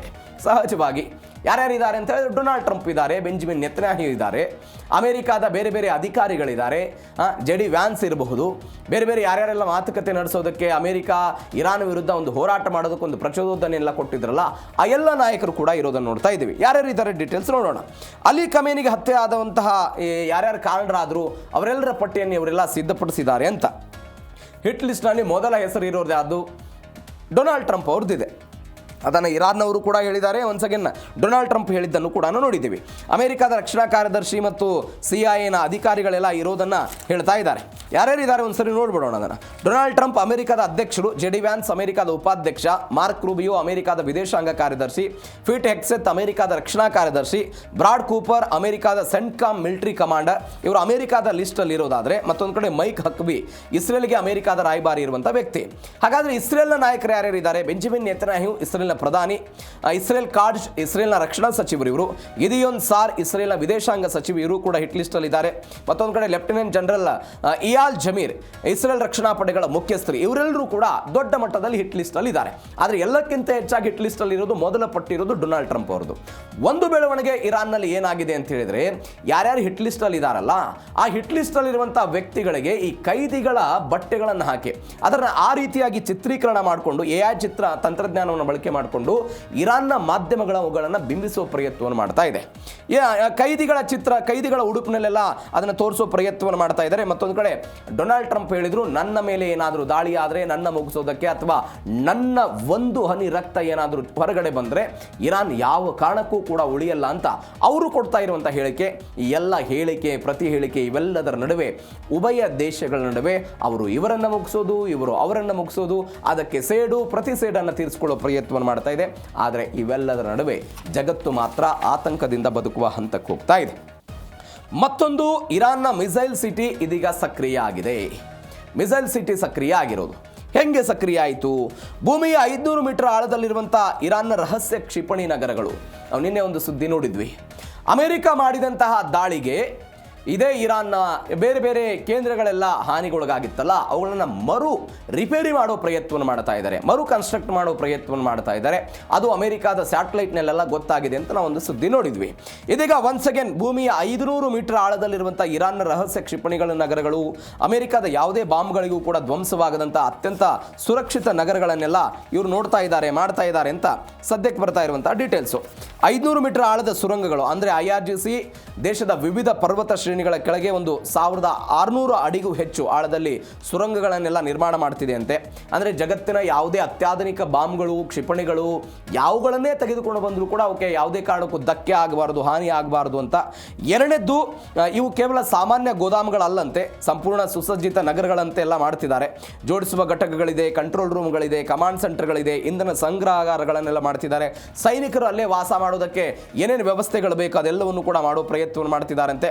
ಮತ್ತೊಂದು ಕಡೆ ವೈಮಾನಿಕ ದಾಳಿಯ ಸಮಯದಲ್ಲಿ ಹೊರಗಿನ ಪ್ರಪಂಚದಿಂದ ಸಂಪೂರ್ಣವಾಗಿ ಏನೂ ಕೂಡ ಏಟಾಗದಂತೆ, ಅಂದರೆ ಸಂಪರ್ಕ ಕಡಿತಗೊಂಡರೂ ಕೂಡ ನಾವು ಅದರಿಂದ ಹೆಂಗೆ ಪಾರಾಗಿ ಬರ್ಬೋದು, ಏನು ಎತ್ತ ಎಲ್ಲವನ್ನೂ ಕೂಡ ಇದರಲ್ಲಿ ಮಾಡ್ತಾ ಇದ್ದಾರೆ. ಎಲ್ಲಕ್ಕಿಂತ ಹೆಚ್ಚಾಗಿ ರೆಡಿ ಟು ಫೈರ್, ಯಾವ ರೆಡಿ ಟು ಫೈರ್ ಸಿದ್ಧಾಂತವನ್ನು ಅಮೆರಿಕಾದವರು ಮಾಡ್ತಾ ಇದ್ರು, ಒನ್ಸ್ ಅಗೇನ್ ಇರಾನ್ ಅವರು ಈ ಭೂಗತ ಲೋಕದಲ್ಲಿ ರೆಡಿ ಟು ಫೈರ್ ಅನ್ನ, ಅಂದರೆ ತಮ್ಮ ಬಳಿ ಇರುವಂಥ ಎಲ್ಲ ಕ್ಷಿಪಣಿಗಳು, ನಾವು ನಿನ್ನೆ ಮಾತನಾಡಿದ್ವಿ, ಅದು ಅಮೆರಿಕಾದ ವಿರುದ್ಧ ಇರಲ್ಲ, ಯಾಕಂದರೆ ಆ ಪರಿಪ್ರಮಾಣದಲ್ಲಿ ಹೋಗಬಲ್ಲಂಥ ಕ್ಷಿಪಣಿಗಳು ಇರಾನ್ನ ಬಳಿ ಇಲ್ಲ. ಹೀಗಾಗಿ ಅವುಗಳನ್ನು ಮಧ್ಯಪ್ರಾಚ್ಯದಲ್ಲಿ ಟಾರ್ಗೆಟ್ ಮಾಡುವಂತಹ ಪ್ರಯತ್ನವನ್ನು ಮಾಡ್ತಾ ಇದ್ದಾರೆ. ಇದು ಒಂದು ಭಾಗ. ಎರಡನೇದು, ಇಡೀ ದೇಶದಾದ್ಯಂತ ಇಂತಹ ನೆಲೆಗಳನ್ನು ಮಾಡ್ತಾ ಇದ್ದಾರೆ. ಕೇವಲ ಯಾವುದೋ ಒಂದು ಮೂಲೆಯಲ್ಲಿ, ಯಾವುದೋ ಒಂದು ಪ್ರದೇಶ, ಟೆಹರಾನ್ಗೆ ಹತ್ತಿರವಾಗುವಂತಹ ಪ್ರದೇಶ ಅಥವಾ ಇನ್ನು ಯಾವುದೋ ಇಸ್ಪಾನ್ಗೆ ಹತ್ತಿರವಾದಂತಹ ಪ್ರದೇಶ ಅಂತಲ್ಲ, ದೇಶದಲ್ಲಿ ಎಲ್ಲೆಲ್ಲಿ ಸಾಧ್ಯ ಇದೆಯೋ, ಯಾಕಂದರೆ ಪ್ರಕೃತಿ ಇರಾನ್ಗೆ ಒಂದು ದೊಡ್ಡ ವರ ಕೊಟ್ಟಿದೆ. ಎಲ್ಲ ಶತ್ರು ದೇಶಗಳಿಂದ ತನ್ನ ರಕ್ಷಣೆಯನ್ನು ಹೆಚ್ಚು ಹೆಚ್ಚು ಮಾಡಿಕೊಳ್ಳೋದಕ್ಕೆ, ನೇರವಾಗಿ ಅಟ್ಯಾಕ್ ಮಾಡೋದಕ್ಕೆ ಸಾಧ್ಯವಿಲ್ಲದಂಥ ಒಂದು ಪ್ರಕೃತಿ, ಅದಾದ ನಂತರ ಪರ್ವತಗಳು ಇರಾನ್ನ ಬಳಿ ಇರೋದ್ರಿಂದ ಅದನ್ನು ಬಳಕೆ ಮಾಡಿಕೊಂಡು ಇಂಥದ್ದೊಂದು ವ್ಯವಸ್ಥಿತವಾದಂತಹ ಸಿದ್ಧತೆಯನ್ನೆಲ್ಲ ಮಾಡ್ಕೊಳ್ತಾ ಇದ್ದಾರೆ ಅಂತ ಒಂದು ಸುದ್ದಿ ಇದೆ. ಮತ್ತೊಂದು ಕಡೆ ಮಾತುಕತೆ ಬಂದ್, ಯುದ್ಧವೇ ಫೈನಲ್ ಅಂತ. ಸಹಜವಾಗಿ ಮೇಲ್ನೋಟಕ್ಕೆಲ್ಲವೂ ಕೂಡ ಗೊತ್ತಾಗ್ತಾ ಇದೆ. ಡೊನಾಲ್ಡ್ ಟ್ರಂಪ್ ಕೂಡ ಅದನ್ನೇ ಹೇಳಿದ್ರು, ನಾವು ಮಾತುಕತೆ ಮಾಡಿ ಸಮಯ ವ್ಯರ್ಥ ಮಾಡಲ್ಲ, ಅವರು ಮೂರ್ಖರಿದ್ದಾರೆ, ಹುಚ್ಚರಿದ್ದಾರೆ, ಅವ್ರ ಜೊತೆ ಮಾತನಾಡೋದೆಲ್ಲ ವ್ಯರ್ಥ ಅಂತ ಡೊನಾಲ್ಡ್ ಟ್ರಂಪ್ ಹೇಳಿದ್ರು. ಇದರರ್ಥ ಏನು? ಇವರು ಪ್ರತಿದಾಳಿ ಮಾಡ್ತಿದ್ದಾರೆ, ಇವರು ಒನ್ಸ್ ಅಗೇನ್ ದಾಳಿ ಮಾಡ್ತಾ ಇದ್ದಾರೆ. ಸಹಜವಾಗಿ ಜೂನ್ 17ರ ಮಾತುಕತೆ ಎಲ್ಲವೂ ಕೂಡ ಮುರಿದು ಬೀಳ್ತಾ ಇದೆ. ಈ 60 ದಿನಗಳ ಕಾಲ ನಾನು ಏನು ಅನೇಕ ಬಾರಿ ಉಲ್ಲೇಖ ಮಾಡಿದ್ದೆ, ಈ ಅಬ್ಸರ್ವಿಂಗ್ ಪೀರಿಯಡ್ ಇರುತ್ತೆ, ನಾವೆಲ್ಲ ಕಾದು ನೋಡೋ ತಂತ್ರಕ್ಕೆ ಹೋಗ್ತೇವೆ ಅಂತೆಲ್ಲ ಮಾತನಾಡಿದ್ರಲ್ಲ, ಕಾದು ನೋಡುವ ತಂತ್ರ ಇದೀಗ ಕಾರ್ಯರೂಪಕ್ಕೆ ಬಂದಿದೆ. ಕೇವಲ ಅದು ಯುದ್ಧಕ್ಕೆಲ್ಲ ಹೋಗ್ತಾ ಇದೆ. ಶಾಂತಿ ಒಪ್ಪಂದದ ಪ್ರಸ್ತಾಪಗಳನ್ನೆಲ್ಲ ಇರಾನ್ನ ವಿದೇಶಾಂಗ ಇಲಾಖೆ ತಿರಸ್ಕಾರ ಮಾಡಿತು. ಸೊಕ್ಕಿನ ಮಾತುಕತೆ ಮುಖಾಂತರ ಎಲ್ಲ ನಾವು ಉತ್ತರ ಕೊಡಲ್ಲ ಅಂತ ಟೆಹರಾನ್ ಅವರು ಹೇಳಿದರು. ಹಾರ್ಮುಜ್ ಜಲಸಂಧಿ ಬಂದ್ ಮಾಡುವ ಮೂಲಕ ಅಮೆರಿಕಾಗೆ ಆರ್ಥಿಕ ಪೆಟ್ಟು ಕೊಡೋದಕ್ಕೆಲ್ಲ ತಂತ್ರ ಮಾಡಿದ್ದಾರೆ. ಈ ತಂತ್ರ ಪ್ರತಿತಂತ್ರ ಇವೆಲ್ಲದರ ನಡುವೆ ಒನ್ಸ್ ಅಗೇನ್ ಮಧ್ಯಪ್ರಾಚ್ಯದಲ್ಲಿ ಈ ಯುದ್ಧದ ಕಾರ್ಮೋಡ ಕವಿದಿದೆ. ಅರಬ್ ರಾಷ್ಟ್ರಗಳ ಅಂದರೆ ಬೇರೆ ಬೇರೆ ಪಾಕಿಸ್ತಾನ ಆಗಿರ್ಬೋದು, ಒಮಾನ್ನವರಾಗಿರ್ಬೋದು, ಮತ್ತೊಂದು ದೇಶದವರು ಎಲ್ಲರೂ ಕೂಡ ಉಭಯ ದೇಶಗಳನ್ನು ಸ್ನೇಹತ್ವದ ಕಡೆಗೆ ತೆಗೆದುಕೊಂಡು ಹೋಗೋದಕ್ಕೆಲ್ಲ ಪ್ರಯತ್ನ ಪಟ್ಟರು. ಯಾವುದೂ ಕೂಡ ಉಪಯೋಗಕ್ಕೆ ಬಂದಿಲ್ಲ. ಇವೆಲ್ಲದರ ನಡುವೆ ಯುದ್ಧದ ಮುನ್ಸೂಚನೆಗಳು ಮತ್ತೆ ಸಿಗ್ತಾ ಇದೆ. ಇದು ಜೀ ಕನ್ನಡ ನ್ಯೂಸ್ DNA ಎರಡನೇ ಸುದ್ದಿ. ಇವತ್ತಿನ ಜೀ ಕನ್ನಡ ನ್ಯೂಸ್ DNA ಮೂರನೇ ಸುದ್ದಿ ಅದು ಪಕ್ಕದ ಚೀನಾದ ಕುತಂತ್ರದ ಬಗ್ಗೆ ಇದೆ. ನಾವು ನಿನ್ನೆ ಒಂದು ಸುದ್ದಿ ನೋಡಿದ್ವಿ. ಟಿಬೆಟ್ನಲ್ಲಿ ಹುಟ್ಟುವಂತಹ ಟಿಬೆಟ್ನ ಮುಖಾಂತರ ಭಾರತದ ಅರುಣಾಚಲ ಪ್ರದೇಶ, ಅದಾದ ನಂತರ ಬಾಂಗ್ಲಾದೇಶ ತಲುಪುವಂಥ ಬ್ರಹ್ಮಪುತ್ರ ನದಿಗೆ ಒಂದು ಅಣೆಕಟ್ಟನ್ನು ಕಟ್ಟುವ ಮುಖಾಂತರ ಭಾರತಕ್ಕೆ ಒಂದು ಏಟು ಕೊಡುವ ಪ್ರಯತ್ನವನ್ನು ಚೀನಾ ಮಾಡ್ತಾ ಇದೆ. ಅದಕ್ಕೆ ಪ್ರತಿಕಾರವಾಗಿ ಭಾರತವು ಕೂಡ ಚೀನಾಗೆ ಏಟು ಕೊಡೋದಕ್ಕೆ ಒಂದು ಸಿದ್ಧತೆಯನ್ನು ಮಾಡ್ಕೊಳ್ತಾ ಇದೆ ಅಂತ ಎಲ್ಲ ನೋಡಿದ್ವಿ. ಎರಡನೇದ್ದು ಇವತ್ತು ಬರ್ತಾ ಇರುವಂತಹ ಮಾಹಿತಿ. ಇವತ್ತು ಅನ್ನೋದಕ್ಕಿಂತ ಚೀನಾದ ಕುತಂತ್ರ ನೀತಿ ಹೆಂಗೆ ಅಂತ ಹೇಳಿದರೆ, ಸುಳ್ಳು ಹಕ್ಕಿನ ಮುಖಾಂತರ ಈ ಭೂಮಿ ನನ್ನದು ಅಂತ ಅನೇಕ ವರ್ಷಗಳಿಂದ ಹೇಳಿಕೊಂಡು ಬರುವಂತಹ ಒಂದು ಕುತಂತ್ರ ಬುದ್ಧಿ ಚೀನಾದಿದ್ದೇ ಇದೆ. ಇದೀಗ ಅದರ ಭಾಗವಾಗಿ ಅರುಣಾಚಲ ಪ್ರದೇಶದ ಕೆಲವು ಒಂದು 5 ಪ್ರದೇಶಗಳನ್ನು ಗುರಿಯಾಗಿಸಿಕೊಂಡು ಇದು ನಮಗೆ ಸೇರಿದ್ದು ಅಂತ ಅಲ್ಲಿ ತನ್ನ ಹಕ್ಕನ್ನು ಸಾಧಿಸೋ ಪ್ರಯತ್ನವನ್ನು ಚೀನಾದವರು ಮಾಡ್ತಿದ್ದಾರೆ ಅಂತ ಯಾರು ಹೇಳ್ತಾ ಇರೋದು? ಅರುಣಾಚಲ ಪ್ರದೇಶದ ಗಡಿ ಪ್ರದೇಶದಲ್ಲಿ ವಾಸ ಮಾಡ್ತಾ ಇರುವಂತಹ ಬುಡಕಟ್ಟು ಸಮುದಾಯದವರು ಜಿಲ್ಲಾಧಿಕಾರಿಗಳಿಗೆ ಪತ್ರವನ್ನು ಬರೆದಿದ್ದಾರೆ. ಆ ಮುಖಾಂತರ ಈ ದೊಡ್ಡ ಮಟ್ಟದ ವಿಚಾರ ಸದ್ಯಕ್ಕೆ ಬೆಳಕಿಗೆ ಬರ್ತಾ ಇದೆ. ಹಾಗಾದರೆ ಯಾಕೆ ಚೀನಾ ಅರುಣಾಚಲ ಪ್ರದೇಶದ ಮೇಲೆ ಕಣ್ಣಿಟ್ಟಿದೆ? ಚೀನಾ ಮತ್ತು ಭಾರತದ ನಡುವೆ ಇದೇ ಅರುಣಾಚಲ ಪ್ರದೇಶ ಟಿಬೆಟ್ನ ವಿಚಾರಕ್ಕೆ ಸಂಬಂಧಪಟ್ಟಂತೆ ಯಾವೆಲ್ಲ ಒಪ್ಪಂದಗಳಾಗಿತ್ತು? ಯಾಕೆ ಒಂದು ಕಣ್ಣಿಡೋ ಪ್ರಯತ್ನವನ್ನು ಮಾಡುತ್ತೆ? ಪದೇ ಪದೇ ಖ್ಯಾತೆ ಯಾಕೆ? ಎಲ್ಲ ವಿಚಾರದ ಬಗ್ಗೆ ಡೀಟೇಲ್ಸ್ ಆಗಿ ನೋಡ್ತಾ ಹೋಗೋಣ. ಇದಕ್ಕೆ ಭಾರತ ಸರ್ಕಾರವು ಕೂಡ ಪ್ರತಿಕ್ರಿಯೆ ಕೊಟ್ಟಿದೆ. ಚೀನಾ ಭಾರತದ ಭೂಮಿಯನ್ನು ತೆಗೆದುಕೊಂಡಿದೆಯೋ ಅಥವಾ ಆಕ್ರಮಣ ಮಾಡಿದೆಯೋ ಮಾಡಿಲ್ಲೋ ಅನ್ನುವಂಥ ವಿಚಾರಕ್ಕೆ ಸಂಬಂಧಪಟ್ಟಂತೆ ಏನು ಸ್ಪಷ್ಟನೆ ಕೊಟ್ಟರು ಡೀಟೇಲ್ಸ್ ನೋಡೋಣ. ಅದರ ಬಗ್ಗೆ ಅರುಣಾಚಲದಲ್ಲಿ ಚೀನಾದ ಸೈಲೆಂಟ್ ಇನ್ವೇಷನ್ ಇದು ಚೀನಾ ವಶಕ್ಕೆ ಸೇರಿತೆ ಅರುಣಾಚಲ ಪ್ರದೇಶದ ಒಂದು 5 ಪ್ರಮುಖ ಪ್ರದೇಶಗಳು ಅನ್ನುವಂಥದ್ದು ಒಂದು ಪ್ರಶ್ನೆ ಇದೆ. ಇದನ್ನು ಪ್ರಶ್ನೆಯಾಗಿ ನೀವು ಇಟ್ಕೊಳ್ಳಿ. 5 ಪ್ರದೇಶಗಳನ್ನು ಇವರು ತೆಗೆದುಕೊಂಡಿದ್ದಾರೆ ಅಂತ ಆ ಬುಡಕಟ್ಟು ಸಮುದಾಯದವರು ಅಲ್ಲಿದ್ದಂತಹ ಜಿಲ್ಲಾಧಿಕಾರಿಗಳಿಗೆ ಬರೆದಂತಹ ಪತ್ರದಲ್ಲಿ ಹೇಳಿದ್ದಾರೆ. ನಾ ವೆಲ್ಫೇರ್ ಸೊಸೈಟಿ ಬುಡಕಟ್ಟು ಸಮುದಾಯದವರು ಜಿಲ್ಲಾಧಿಕಾರಿಗಳಿಗೆ ಪತ್ರ ಬರೆದು ಓಯಿಂಗ್, ಪನಿಯಾರ್ ಸೇರಿ 5 ಕಡೆ ಚೀನಾದ ಸೈನಿಕರೆಲ್ಲ ಅತಿಕ್ರಮಣ ಮಾಡಿದ್ದಾರೆ ಅಂತ ಅವ್ರು ಹೇಳ್ತಾ ಇರೋದು. ಅಫ್ಸರ್ ಸುಬಿನ್ಸಿರಿ ಎನ್ನುವಂಥ ಒಂದು ಜಿಲ್ಲೆ, ಅಲ್ಲಿ ಟಕ್ಸಿಂಗ್ ವಲಯ ಅಂತಿದೆ. ಅಲ್ಲೊಂದು ಸ್ಥಳೀಯ ಬುಡಕಟ್ಟು ಜನ ಎಲ್ಲ ವಾಸ ಮಾಡ್ತಿದ್ದಾರೆ. ಒಂದು ಸಂಘಟನೆ ನಾಹ ವೆಲ್ಫೇರ್ ಸೊಸೈಟಿ ಅಂತ ಜಿಲ್ಲಾಧಿಕಾರಿಗಳು ಪತ್ರ ಬರೆದರು. ಆ ಪತ್ರದಲ್ಲಿ ಏನು ಹೇಳ್ತಾರೆ ಅವರು? 10-15 ವರ್ಷಗಳಲ್ಲಿ ಚೀನಾ ಗಡಿಯುದ್ದಕ್ಕೂ ತನ್ನ ಚಟುವಟಿಕೆಯನ್ನು ಹೆಚ್ಚಳ ಮಾಡಿದೆ. ಸ್ಥಳೀಯರ ಸಾಂಪ್ರದಾಯಿಕ ಬೇಟೆಯಾಡುವ ಮತ್ತು ಜಾನುವಾರನ್ನು ಮೇಯಿಸುವಂಥ 5 ಪ್ರದೇಶಗಳನ್ನು ಆಕ್ರಮಿಸಿಕೊಳ್ತಾ ಇದೆ. ಆಯಾ 5 ಪ್ರದೇಶ ಯಾವುದು? ಜಯಿಂಗ್, ಪನಿಯಾರ್, ಮರ್ಪನ್, ಫೋಟ್ರಾಂಗ್ ಸರೋವರ, ತಿಂದಿಂಗ್ ಲಾಂಗ್ ಎನ್ನುವಂಥ ಈ ಪ್ರದೇಶಗಳನ್ನು ಗುರಿಯಾಗಿಸಿಕೊಂಡೆಲ್ಲ ಮಾಡ್ತಿದ್ದಾರೆ ಅಂತ ಅವ್ರು ಹೇಳ್ತಾ ಇರೋದು. ಸ್ವಲ್ಪ ಇತಿಹಾಸಕ್ಕೆ ಹೋಗೋಣ ಇದ್ರ ಬಗ್ಗೆ. ಏನು ಅಂತ ಹೇಳಿದರೆ, ಈ ನಾನು ಹೇಳಿದ್ನಲ್ಲ ಈ ಜಿಲ್ಲೆ ಅಪ್ಸರ್ ಸುಬನ್ಸಿರಿ ಎನ್ನುವಂಥ ಒಂದು ಜಿಲ್ಲೆ. ಈ ಜಿಲ್ಲೆಯಲ್ಲಿ ಒಂದು ನಾಹ ಮತ್ತು ತಾಗಿನ್ ಎನ್ನುವಂಥ 2 ಬುಡಕಟ್ಟು ಸಮುದಾಯದವರು ವಾಸ ಮಾಡ್ತಾರೆ. ನಾಹ ಮತ್ತು ತಾಗಿನ್. ಈ ಬುಡಕಟ್ಟು ಸಮುದಾಯದವರ ಕೆಲಸ ಏನು? ಇವರು ಪ್ರಕೃತಿ ಆರಾಧನೆ ಮಾಡ್ತಾರೆ, ಹಿಮಾಲಯವನ್ನು ಆರಾಧನೆ ಮಾಡ್ತಾರೆ, ಭೂಮಿಯನ್ನು ಆರಾಧನೆ ಮಾಡ್ತಾರೆ, ಸೂರ್ಯನನ್ನು ಆರಾಧನೆ ಮಾಡ್ತಾರೆ. ಕೆಲವೊಂದಿಷ್ಟು ಜನ ಬುದ್ಧನನ್ನು ಕೂಡ ಆರಾಧನೆ ಮಾಡ್ತಾರೆ. ಇವರೆಲ್ಲರೂ ಕೂಡ ಇವರೇನು ಮಾಡ್ತಾರೆ ಅಂತ ಹೇಳಿದ್ರೆ, ಚೀನಾ ಮತ್ತು ಭಾರತದ ಆ ಗಡಿ ಪ್ರದೇಶ ಏನಿದೆ, ಭಾರತಕ್ಕೆ ಸಂಬಂಧಪಟ್ಟಂತಹ ಭೂಮಿ ಏನಿದೆ, ಆ ಭೂಮಿಯಲ್ಲಿ ಭತ್ತ, ಜೋಳ, ಬೇರೆ ಬೇರೆ ಬೆಳೆಗಳನ್ನೆಲ್ಲ ಬೆಳೀತಾರೆ. ಇವ್ರ ಬಳಿ 2 ಥರನಾದಂತಹ ಜಾನುವಾರುಗಳಿದೆ. ಯಾವುದು? ಒಂದು ಯಾಕ್ ಮತ್ತು ಮಿಥುನ್ ಅನ್ನುವಂಥ 2 ಜಾನುವಾರುಗಳು ಇವ್ರ ಬಳಿ ಇರೋದು. ಇದು ಸಾಮಾಜಿಕವಾಗಿ ಮತ್ತು ಆರ್ಥಿಕವಾಗಿ ಈ 2 ಬುಡಕಟ್ಟು ಸಮುದಾಯಗಳಿಗೂ ಕೂಡ ಅತ್ಯಂತ ಮಹತ್ವವನ್ನು ಹೊಂದಿದೆ. ಎಲ್ಲಿ? ಹಿಮಾಲಯ ಪ್ರದೇಶದಲ್ಲಿ. ಇವರೇನು ಮಾಡ್ತಾ ಇದ್ರು? ತಲತಲಾಂತರ ವರ್ಷಗಳಿಂದಲೂ ಕೂಡ ಅರುಣಾಚಲ ಪ್ರದೇಶದ ಆ ಚೀನಾದ ಗಡಿ ಏನಿದೆ ಅಲ್ಲಿ ತಮ್ಮ ಜಾನುವಾರುಗಳಿಗೆ ಮೇವುಗಳನ್ನು ತೆಗೆದುಕೊಂಡು ಬರ್ತಾ ಇದ್ರು. ತಮ್ಮ ಹೊಟ್ಟೆಗಾಗಿ ಬೇಟೆಯನ್ನು ಕೂಡ ಆಡ್ತಾ ಇದ್ರು. ಅಲ್ಲಿ ಇವತ್ತು ಚೀನಾದವರು ಬಂದು ಅತಿಕ್ರಮಣ ಮಾಡಿದ್ದಾರೆ ಅಂತ ಯಾರು ಹೇಳ್ತಾ ಇರೋದು? ಇದೇ ಬುಡಕಟ್ಟು ಸಮುದಾಯದವರು ಜಿಲ್ಲಾಧಿಕಾರಿಗಳಿಗೆ ಪತ್ರವನ್ನು ಬರೆದ್ರು. ಈಗ ನಮಗೊಂದು ಪ್ರಶ್ನೆ ಬರುತ್ತೆ, ಹಾಗಾದರೆ ಚೀನಾ ಮತ್ತು ಭಾರತದ ಈ ಗಡಿ ಪ್ರದೇಶದ ನಡುವೆ ಏನಾದರೂ ಬೇಲಿ ಇತ್ಯಾದಿ ವ್ಯವಸ್ಥೆ ಇಲ್ವಾ? ಇಲ್ಲ ವ್ಯವಸ್ಥೆ. ಯಾಕೆ ಅಂತ ಹೇಳಿದ್ರೆ, ಒಂದು ದಟ್ಟವಾದಂತಹ ಪರ್ವತ ಭೂಮಿ, ಕಡಿದಾದಂತಹ ಆಳವಾದಂತಹ ಪ್ರದೇಶಗಳು ಎಲ್ಲ ಇರುವ ಕಾರಣಕ್ಕಾಗಿ ಇಲ್ಲಿ ಗಡಿ ರೇಖೆ ಅಥವಾ ಗಡಿ ಬೇಲಿ ಅನ್ನುವಂಥದ್ದು ಯಾವುದು ಕೂಡ ಇಲ್ಲ. ಈ 2 ದೇಶಗಳ ನಡುವೆ ಒಂದು ಮೆಕ್ಮಹನ್ ರೇಖೆ ಅಂತಿದೆ. ಈ ಮೆಕ್ಮೆಹನ್ ರೇಖೆ ಅಂತೇನಿದೆ, ಈ ಮೆಕ್ಮೆಹನ್ ರೇಖೆಗೆ ಈ 5 ಪ್ರದೇಶಗಳು ಹತ್ತಿರವಾಗಿರೋದ್ರಿಂದ ಚೀನಾದವರು ಬರ್ತಾ ಇದ್ದಾರೆ. ಇದು ಮೊದಲ ಪಾಯಿಂಟ್. ಹಾಗಾದರೆ ಎರಡನೇದ್ದು ಅದೇನು ಅಂತ ಹೇಳಿದ್ರೆ ಚೀನಾದ 4 ಹಂತದ ವಿನಾಶಕಾರಿ ತಂತ್ರಗಳು. ಏನೇನು 4 ಹಂತದ ವಿನಾಶಕಾರಿ ತಂತ್ರಗಳು? ಅವರು ಹೇಳ್ತಾರೆ, ಭೂಮಿಗೆ ಚೀನಾ ಹಕ್ಕು ಮಾಡ್ತಾ ಇರೋದು. ಜಾಂಗ್ನಾನ್ನ ಹೆಸರಲ್ಲಿ ಅರುಣಾಚಲದ ಭೂಮಿಗೆ ಅವರು ಹಕ್ಕು ವ್ಯಕ್ತಪಡಿಸ್ತಾರೆ. ಒಂದು 600ಕ್ಕೂ ಹೆಚ್ಚು ರಕ್ಷಣಾ ಗ್ರಾಮಗಳನ್ನು ಮಾಡ್ಕೊಂಡು ಬಂದಿದ್ದಾರೆ. ಭಾರತ ಅದನ್ನೆಲ್ಲ ತೀವ್ರವಾಗಿ ವಿರೋಧ ವ್ಯಕ್ತಪಡಿಸಿದೆ. ರಸ್ತೆ ಮಾಡ್ತಾ ಇರೋದನ್ನು ವಿರೋಧ ವ್ಯಕ್ತಪಡಿಸಿತು. ಮಿಲಿಟರಿ ಬಳಕೆಗೆ ಚೀನಾದ ಡ್ಯುಯಲ್ ಯೂಸ್ ಹಳ್ಳಿಗಳೆಲ್ಲ ತಯಾರಾಗಿದೆ. ವಿನಾಶಕಾರಿ ತಂತ್ರ, ಇದನ್ನ ಸಲಾಮಿ ಸ್ಪೈಸಿಂಗ್ ಅಂತೆಲ್ಲ ಕರೀತಾರೆ. ಮೆಲ್ಲನೆ ಭೂಮಿಯನ್ನು ಆಕ್ರಮಿಸುವ ತಂತ್ರ ಅಂತೆಲ್ಲ ಹೇಳೋದು. ಹಕ್ಕು ಸಾಧಿಸೋದು ಅಂದರೆ ಸುಳ್ಳು ಹಕ್ಕು. ಚೀನಾ ನನಗಿದೆಲ್ಲ ಸೇರುತ್ತೆ ಅಂತ ಹೇಳುತ್ತೆ. ಅದಾದ ನಂತರ ಭೂಮಿಯವರಿಗೆ ಸೇರಲ್ಲ, ಹೆಸರು ಬದಲಾವಣೆ ಮಾಡೋ ಪ್ರಯತ್ನವನ್ನು ಮಾಡುತ್ತೆ. ನಕ್ಷೆ ತೆಗೆದುಕೊಂಡ್ಬರ್ತಾರೆ, ಗಡಿ ಗ್ರಾಮಗಳನ್ನೆಲ್ಲ ನಿರ್ಮಾಣ ಮಾಡ್ತಾರೆ. ಆಕ್ರಮಣಕಾರಿ ಗಸ್ತನ್ನೆಲ್ಲ ಹೆಚ್ಚಳ ಮಾಡೋದು. ವೈಬ್ರೆಂಟ್ ವಿಲೇಜ್ ಪ್ರೋಗ್ರಾಮನ್ನು ಭಾರತ ಅದಕ್ಕೆ ತದ್ವಿರುದ್ಧವಾಗಿ ಮಾಡ್ತಾ ಇದೆ. ಹಾಗಾದರೆ ಈಗ ಪಾಯಿಂಟಿಗೆ ಬರೋಣ. ಅರುಣಾಚಲ ಪ್ರದೇಶ ಚೀನಾಗೆ ಯಾಕೆ ಈ ಅರುಣಾಚಲ ಪ್ರದೇಶದ ಮೇಲೆ ಚೀನಾ ಕಣ್ಣಿಟ್ಟಿದೆ? ಏನೇನಾಗಿತ್ತು ಸ್ವಲ್ಪ ನೋಡ್ಬಿಡೋಣ ಇದ್ರ ಬಗ್ಗೆ. ಏನಾಯಿತು ಬೆಳವಣಿಗೆ ಅಂತ ಹೇಳಿದ್ರೆ, ಚೀನಾ ಇಡೀ ಅರುಣಾಚಲ ಪ್ರದೇಶವನ್ನು ಏನಂತ ಕರೆಯುತ್ತೆ ಅಂತ ಹೇಳಿದ್ರೆ ದಕ್ಷಿಣ ಟಿಬೇಟ್ ಅಂತ ಕರೆಯುತ್ತೆ. ನಿಮಗೆ 1950ರ ಇತಿಹಾಸಕ್ಕೆ ಹೋದರೆ ಟಿಬೇಟನ್ನು ಅತಿಕ್ರಮಣ ಮಾಡಿಕೊಂಡಿದ್ದು ಚೀನಾ ಅಂತ. ಚೀನಾದವರು ಯಾವಾಗಲೂ ಏನು ಹೇಳ್ತಾರೆ, ಟಿಬೇಟ್ ಎನ್ನುವಂಥ ಆ ಪ್ರದೇಶ ಯಾವಾಗಲೂ ಕೂಡ ಚೀನಾಗೆ ಸೇರುತ್ತೆ. ಹೀಗಾಗಿ ದಕ್ಷಿಣ ಟಿಬೇಟ್ ಆಗಿ ನಾವು ಅರುಣಾಚಲ ಪ್ರದೇಶವನ್ನು ನೋಡ್ತೀವಿ ಅಂತ ಯಾರು ಹೇಳ್ತಾರೆ? ಇದೇ ಚೀನಾದವ್ರು ಹೇಳ್ಕೊಂಡು ಬರ್ತಾ ಇರೋದನ್ನು ನೋಡ್ತಾ ಇದ್ದೀವಿ. ಈ ಅರುಣಾಚಲ ಪ್ರದೇಶದಲ್ಲಿ ಒಂದು ತವಾಂಗ್ ಎನ್ನುವಂಥ ಒಂದು ಜಿಲ್ಲೆ ಇದೆ. ಈ ತವಾಂಗ್ ಜಿಲ್ಲೆಯಲ್ಲಿ ಈ ಹಿಂದೆ 2 ಸಮುದಾಯ, ಒಂದು ಅಲ್ಲಿರುವಂಥ ಒಂದು ಪ್ರಸಿದ್ಧ ತವಾಂಗ್ ಬೌದ್ಧ ಮಠ, ಒಂದು ಮಠ ಇರೋದು. ಆ ಮಠವನ್ನು 17ನೇ ಶತಮಾನದಲ್ಲಿ ಸ್ಥಾಪನೆ ಮಾಡಿದ್ರು ಅಂತ ಮಾಹಿತಿ ಇರೋದು. 17ನೇ ಶತಮಾನದಲ್ಲಿ ಮಠ ಸ್ಥಾಪನೆ ಆಯಿತು. ಈ ಮಠಕ್ಕೆ ಬೌದ್ಧರು, ಮೊನ್ಪಾ ಬುಡಕಟ್ಟು ಜನಾಂಗದವರು ಟಿಬೇಟ್ನ ರಾಜಧಾನಿಯಾದಂಥ ಲಹಾಸಾ ಮಠಕ್ಕೆ ಇವರು ಧಾರ್ಮಿಕವಾಗಿ ಹಣವನ್ನು ಕೊಡ್ತಾ ಇದ್ರು.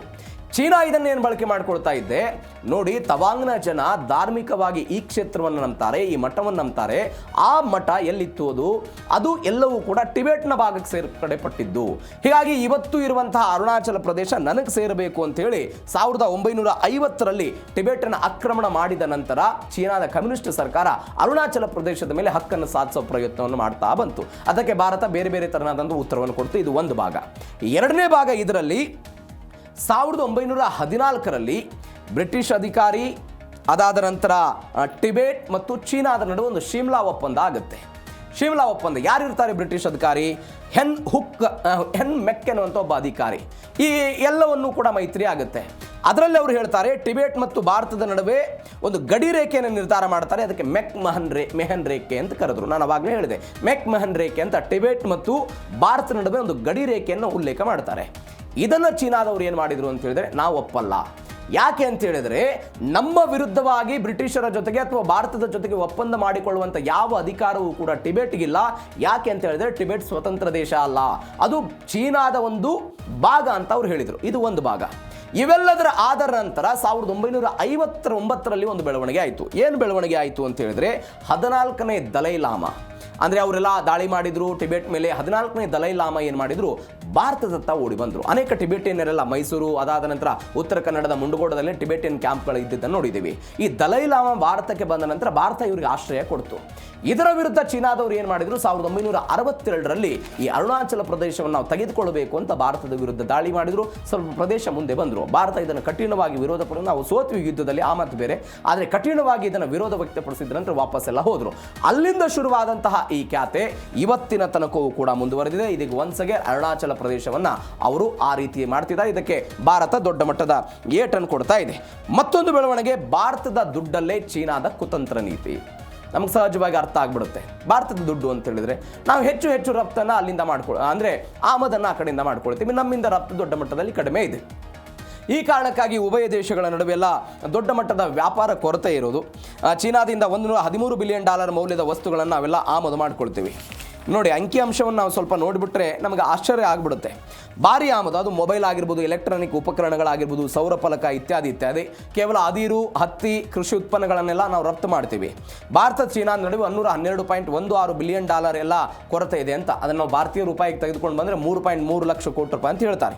ಒಟ್ಟು ವ್ಯಾಪಾರ ಉಭಯ ದೇಶಗಳ ನಡುವೆ $151.1 ಬಿಲಿಯನ್ ಆಗುತ್ತೆ. ಚೀನಾದಿಂದ ನಾವು ಆಮದು ಮಾಡ್ಕೊಳ್ಳೋದು $131.63 ಬಿಲಿಯನ್. ರಫ್ತು ನಮ್ಮಿಂದ ಚೀನಾಗೆ ರಫ್ತಾಗೋದು $119.47 ಬಿಲಿಯನ್. ಇದರ ಕೊರತೆ $112.16 ಕೊರತೆ ಇದೆ. ಅಂದರೆ ನಾವು ಹೆಚ್ಚು ಆ ಕಡೆಯಿಂದ ತರಿಸ್ಕೊಳ್ಳೋ ಪ್ರಯತ್ನವನ್ನು ಮಾಡ್ತಾ ಇದ್ದೀವಿ. ಭಾರತದ ಅದನ್ನು ಅವ್ರು ಏನು ಮಾಡ್ತಾರೆ, ಮಿಲಿಟರಿ ಸೌಕರ್ಯ ಮಾಡೋದು, ಪಾಕಿಸ್ತಾನಕ್ಕೆ ಸಾಲ ಕೊಡೋದು, ಅದಾದ ನಂತರ ಚೀನಾ ಪಾಕ್ ಎಕಾನಮಿಕ್ ಕಾರಿಡಾರ್ ಎಲ್ಲ ಮಾಡ್ಕೊಳ್ಳೋದು, ನೆರೆ ಹೊರೆ ದೇಶಗಳಿಗೆ ಸಾಲ ಕೊಡೋದು, ಶ್ರೀಲಂಕಾ, ಮಯನ್ಮಾರ್, ಮಾಲ್ಡೀವ್ಸ್ ಇಂಥ ದೇಶಗಳಿಗೆಲ್ಲ ಸಾಲ ಕೊಡೋದು, ಆ ಭಾರತದ ದುಡ್ಡನ್ನು ಅವರು ಬಳಕೆ ಮಾಡ್ಕೊಳ್ತಾ ಇದ್ದಾರೆ ಅಂತ. ಇವೆಲ್ಲದರ ಭಾಗವಾಗಿ ಗಲ್ವಾನ್ ಕಣಿವೆಯ ಸಂಘರ್ಷ ಆಯ್ತಲ್ಲ ಈ ಕೊರೋನಾ ನಂತರ, ಸ್ವಲ್ಪ ದಿನದ ನಂತರ ಆ ಗಲ್ವಾನ್ ಕಣಿವೆಯ ಸಂಘರ್ಷದ ನಂತರ ಈ ಟಿಕ್ ಟಾಕು ಬೇರೆ ಚೀನಾದ ಆ್ಯಪ್ಗಳಲ್ಲಿ ಇತ್ತ ಅವುಗಳನ್ನು ಬ್ಯಾನ್ ಮಾಡೋ ಪ್ರಯತ್ನವನ್ನು ಮಾಡ್ತು. ಒಂದು 300 ಆ್ಯಪ್ಗಳನ್ನೆಲ್ಲ ಬ್ಯಾನ್ ಮಾಡಿದ್ರು. ಇದೀಗ ಏನು ಮಾಡ್ತಾ ಇದ್ದೀವಿ, ನಾವು ಸ್ವದೇಶಿಯಾಗಿ ಎಲ್ಲವನ್ನು ಕೂಡ ತಯಾರು ಮಾಡಬೇಕು ಅನ್ನೋ ಹಂತಕ್ಕೆ ಭಾರತ ಇದೀಗ ಬೆಳೆದಿದೆ. ಹೀಗಾಗಿ ಚೀನಾದ ಮೇಲೆ ಏನು ನಮ್ಮ ಡಿಪೆಂಡೆನ್ಸಿ ಇತ್ತು, ಅದು ಎಲೆಕ್ಟ್ರಾನಿಕ್ ಸಾಮಗ್ರಿಗಳಾಗಿರ್ಬೋದು, ಖನಿಜ ಸಂಪನ್ಮೂಲಗಳಾಗಿರ್ಬೋದು, ಅವುಗಳನ್ನ ಡಿಪೆಂಡೆನ್ಸಿಯನ್ನು ಕಡಿಮೆ ಮಾಡ್ತಾ ಇದೆ. ಬಟ್ ಇವತ್ತಿನ ಹಂತಕ್ಕೆ ಭಾರತದ ದುಡ್ಡನ್ನು ಬಳಕೆ ಮಾಡಿಕೊಂಡು ಇಂಥದ್ದೊಂದು ಕುತಂತ್ರವನ್ನು ನರಿ ಬುದ್ಧಿ ಹೊಂದಿರುವಂಥ ಚೀನಾ ಮಾಡ್ತಿದೆ ಅಂತ ಅನೇಕ ವಿಶ್ಲೇಷಕರು ಹೇಳ್ತಾರೆ. ನೋಡೋಣ ಏನಾಗುತ್ತೆ ಆ ವಿಚಾರ ಅಂತ. ಮತ್ತೊಂದು ಡ್ರ್ಯಾಗನ್ ಮೇಲೆ ಹದ್ದಿನ ಕಣ್ಣು. ಭಾರತ ಹೆಂಗೆ ಹದ್ದಿನ ಕಣ್ಣಿಟ್ಟಿದೆ? ಇಸ್ರೋ ಉಪಗ್ರಹಗಳಿದೆ. ಚೀನಾ ಸೇನಾ ನೆಲೆಗಳ ಪ್ರತಿ ಚಲನವಲನ ಎಲ್ಲವನ್ನು ಕೂಡ ಗಮನಿಸ್ತಾ ಇರುತ್ತೆ. ಅತ್ಯಾಧುನಿಕ ಡ್ರೋನ್ಗಳಿದೆ. ದಿನದ 24 ಗಂಟೆಗಳು ಕೂಡ ಕೆಲಸವನ್ನು ಮಾಡ್ತಾ ಇರುತ್ತೆ. ಕ್ವಿಕ್ ರಿಯಾಕ್ಷನ್ ಟೀಮ್ ಇದೆ. ತುರ್ತು ಸಮಯದಲ್ಲಿ ತಕ್ಷಣ ದಾಳಿಗೆ ಸಜ್ಜಾಗಬಲ್ಲಂತಹ ಎಲ್ಲ ವ್ಯವಸ್ಥೆಗಳು ಭಾರತದಲ್ಲಿ ಇರೋದು. ಭಾರತೀಯ ಬಾಹ್ಯಾಕಾಶ ಸಂಶೋಧನಾ ಸಂಸ್ಥೆ ಎಲ್ಲ ಮಾಡಿದೆ.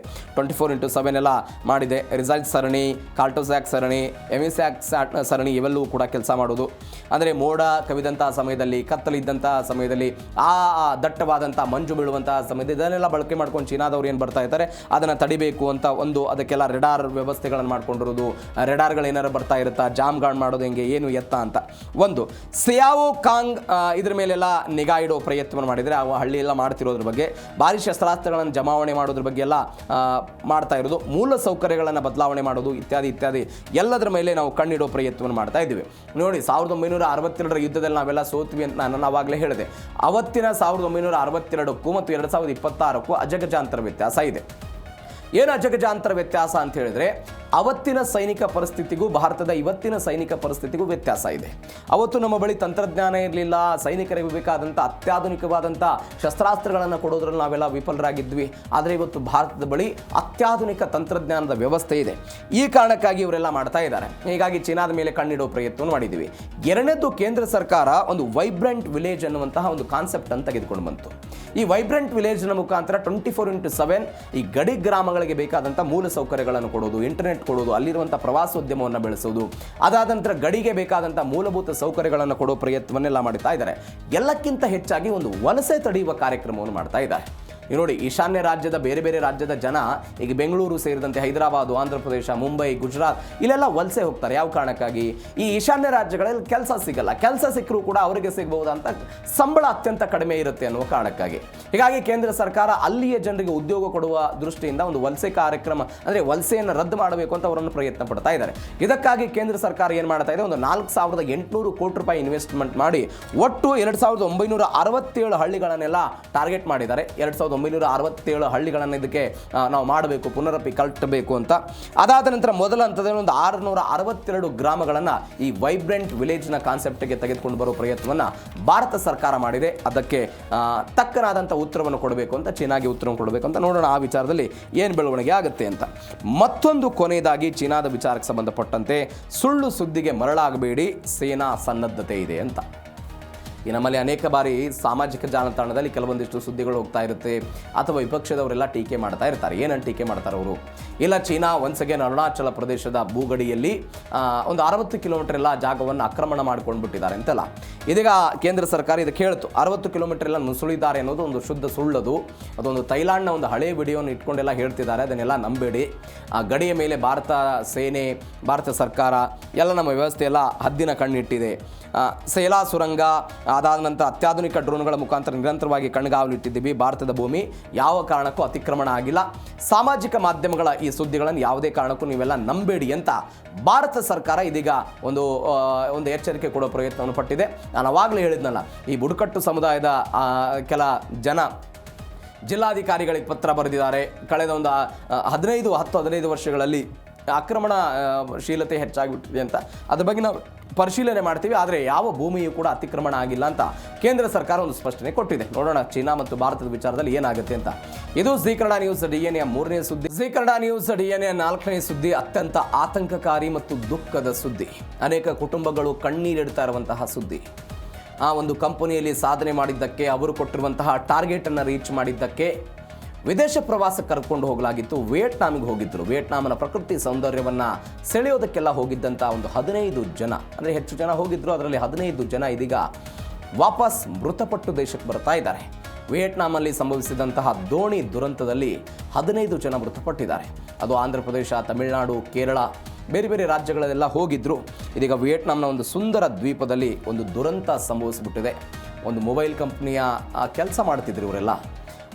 ಸಹಜವಾಗಿ ಕಂಪ್ನಿಗಳು ಟಾರ್ಗೆಟ್ ರೀಚ್ ಆದಾಗ ಬೋನಸ್ ಕೊಡೋದು, ಅದಾದ ನಂತರ ಇವರನ್ನು ವಿದೇಶ ಪ್ರವಾಸಕ್ಕೆಲ್ಲ ಕರ್ಕೊಂಡು ಹೋಗೋದೆಲ್ಲ ಮಾಡ್ತಾರಲ್ಲ, ಅದೇ ರೀತಿಯಾಗಿ ಇವರೆಲ್ಲ ಸೇರ್ಕೊಂಡು ಹೋಗಿದ್ದರು. 111 ಜನ ಎಲ್ಲ ಹೋಗಿದ್ರಂತೆ. ಅದರ ಪೈಕಿ ಬೇರೆ ಬೇರೆ ತಂಡಗಳನ್ನು ಕೂಡ ಮಾಡಲಾಗಿತ್ತು. ಒಂದು 32 ಜನರ ತಂಡ ಇದ್ದಿದ್ದಂಥ ಘಟನೆ, 11 ಜನ ಮೃತಪಟ್ಟಿದ್ದಾರೆ.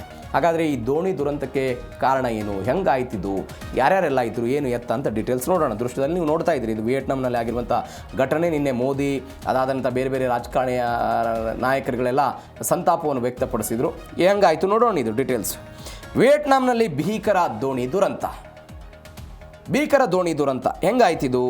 ವಿಯೆಟ್ನಾಂನ ಫು ಕ್ವೋಕ್ ಎನ್ನುವಂಥ ಒಂದು ದ್ವೀಪದ ಬಳಿ ಈ ಪ್ರವಾಸಿ ದೋಣಿ ಎಲ್ಲ ಮುಗಿಸಿ ಬಿದ್ದುಬಿಡ್ತು. ನೋಡ್ತಾ ಇದ್ದೀರಿ ನೀವು. ಕಾರಣ ಏನು ಎತ್ತ ಅಂತ ಡೀಟೇಲ್ಸಿಗೆ ಬರ್ತೀನಿ. ಹಿಂಗಾಯ್ತಿದ್ದು ಘಟನೆ. ಒಂದು 36 ಜನ ಇದ್ದರು. 36 ಜನರ ಪೈಕಿ ಒಂದು 15 ಜನ ಘಟನೆಯಲ್ಲಿ ಮೃತಪಟ್ಟರು. ಒಂದು 13 ಜನ ಪುರುಷರಂತೆ, ಇಬ್ಬರೆಲ್ಲ ಮಹಿಳೆಯರಿದ್ದರು ಘಟನೆಯಲ್ಲಿ. 21 ಮಂದಿಯ ರಕ್ಷಣೆ ಆಗಿದೆ.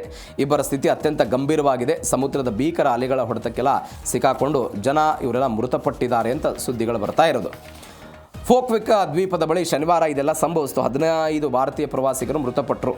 32 ಭಾರತೀಯ ಪ್ರವಾಸಿಗರಿದ್ದರು, 4 ಸಿಬ್ಬಂದಿ, ಒಟ್ಟು 36 ಮಂದಿ ಎಲ್ಲ ಪ್ರಯಾಣ ಮಾಡ್ತಾ ಇದ್ರು. ಹವಾಮಾನ ವೈಪರೀತ್ಯ ಆಯ್ತಂತೆ, ಬಿರುಗಾಳಿ ಬಂತಂತೆ, ಭಾರೀ ಗಾತ್ರದ ಅಲೆಗಳ ಹೊಡೆತಕ್ಕೆಲ್ಲ ಸಿಕ್ಕಾಕೊಳ್ತು ಅಂತ. ಒಂದು ಹಾನ್ಮೆ ರೂಟ್ ನೋಯ್ಕ್ ಎನ್ನುವಂಥ ಒಂದು ದ್ವೀಪ ಅಂಥೋಯ್ ಅನ್ನುವಂಥ ಬಂದರಿಗೆ ಹೊರಟಂಥ ಕೆಲವೇ ಅವಧಿಯಲ್ಲಿ ಇದೆಲ್ಲ ಆಯಿತು. 21 ಮಂದಿಯನ್ನೆಲ್ಲ ಜೀವಂತವಾಗಿ ರಕ್ಷಣೆ ಮಾಡಿದ್ದಾರೆ. ಸಮೀಪವಾದಂಥ ಒಂದು ಆಸ್ಪತ್ರೆಗೆಲ್ಲ ದಾಖಲು ಮಾಡಿದರು. ವಿಯೆಟ್ನಾಂ ಸರ್ಕಾರ ಇದನ್ನು ತನಿಖೆಗೆಲ್ಲ ಆದೇಶ ಮಾಡಿತು. 13 ಜನ ಪುರುಷರಿದ್ದರು, ಇಬ್ಬರೆಲ್ಲ ಮಹಿಳೆಯರು. ಇದಕ್ಕೆಲ್ಲಕ್ಕಿಂತ ಹೆಚ್ಚಾಗಿ ತಮಿಳುನಾಡಿನ 10 ಜನ ಇದ್ರಂತೆ, ಆಂಧ್ರ ಪ್ರದೇಶದ 3, ಕೇರಳದ 2 ಪ್ರವಾಸಿಗರಿದ್ದರು ಅಂತ. ಅಂದರೆ ಇದು 3 ನಿಮಿಷದಲ್ಲಿ ಮುಳುಗ್ಬಿಟ್ಟಿದೆ ಅಂತ. ಒಂದು 400 ಮೀಟರ್ ಅಷ್ಟೇ ದೂರ ಇತ್ತಂತೆ. ಆ 400 ಮೀಟರ್ ದೂರ ಇದ್ದಂಥ, ಅಂದರೆ 400 ಮೀಟರ್ ಬಂದುಬಿಟ್ಟಿದ್ರೆ ಇವರೆಲ್ಲ ಸುರಕ್ಷಿತವಾಗಿ ತಲುಪ್ತಾ ಇದ್ದರು. ಆದರೆ ಆ 400 ಮೀಟರ್ ಬರುವಂಥ ಹಂತದಲ್ಲೇ ಇದೆಲ್ಲ ಇಂಥದ್ದೊಂದು ಘಟನೆಯಾಗಿ ಅವರೆಲ್ಲ ಮೃತಪಟ್ಟಿದ್ದಾರೆ. ಆ ಮುಖಾಂತರ ಒಂದು 15 ಜನ ಘಟನೆಯಲ್ಲಿ ಮೃತಪಟ್ಟರು. ಎರಡನೇದ್ದು ಉದ್ಯೋಗಿಗಳ ಪಾಲಿಗೆ ಮೃತ್ಯುವಾದಂತಹ ಈ ವಲಸೆ ಅಥವಾ ಪ್ರವಾಸ ಅಂತ ಮೃತ್ಯುವಾಗಿ ಪರಿಣಮಿಸಿತು.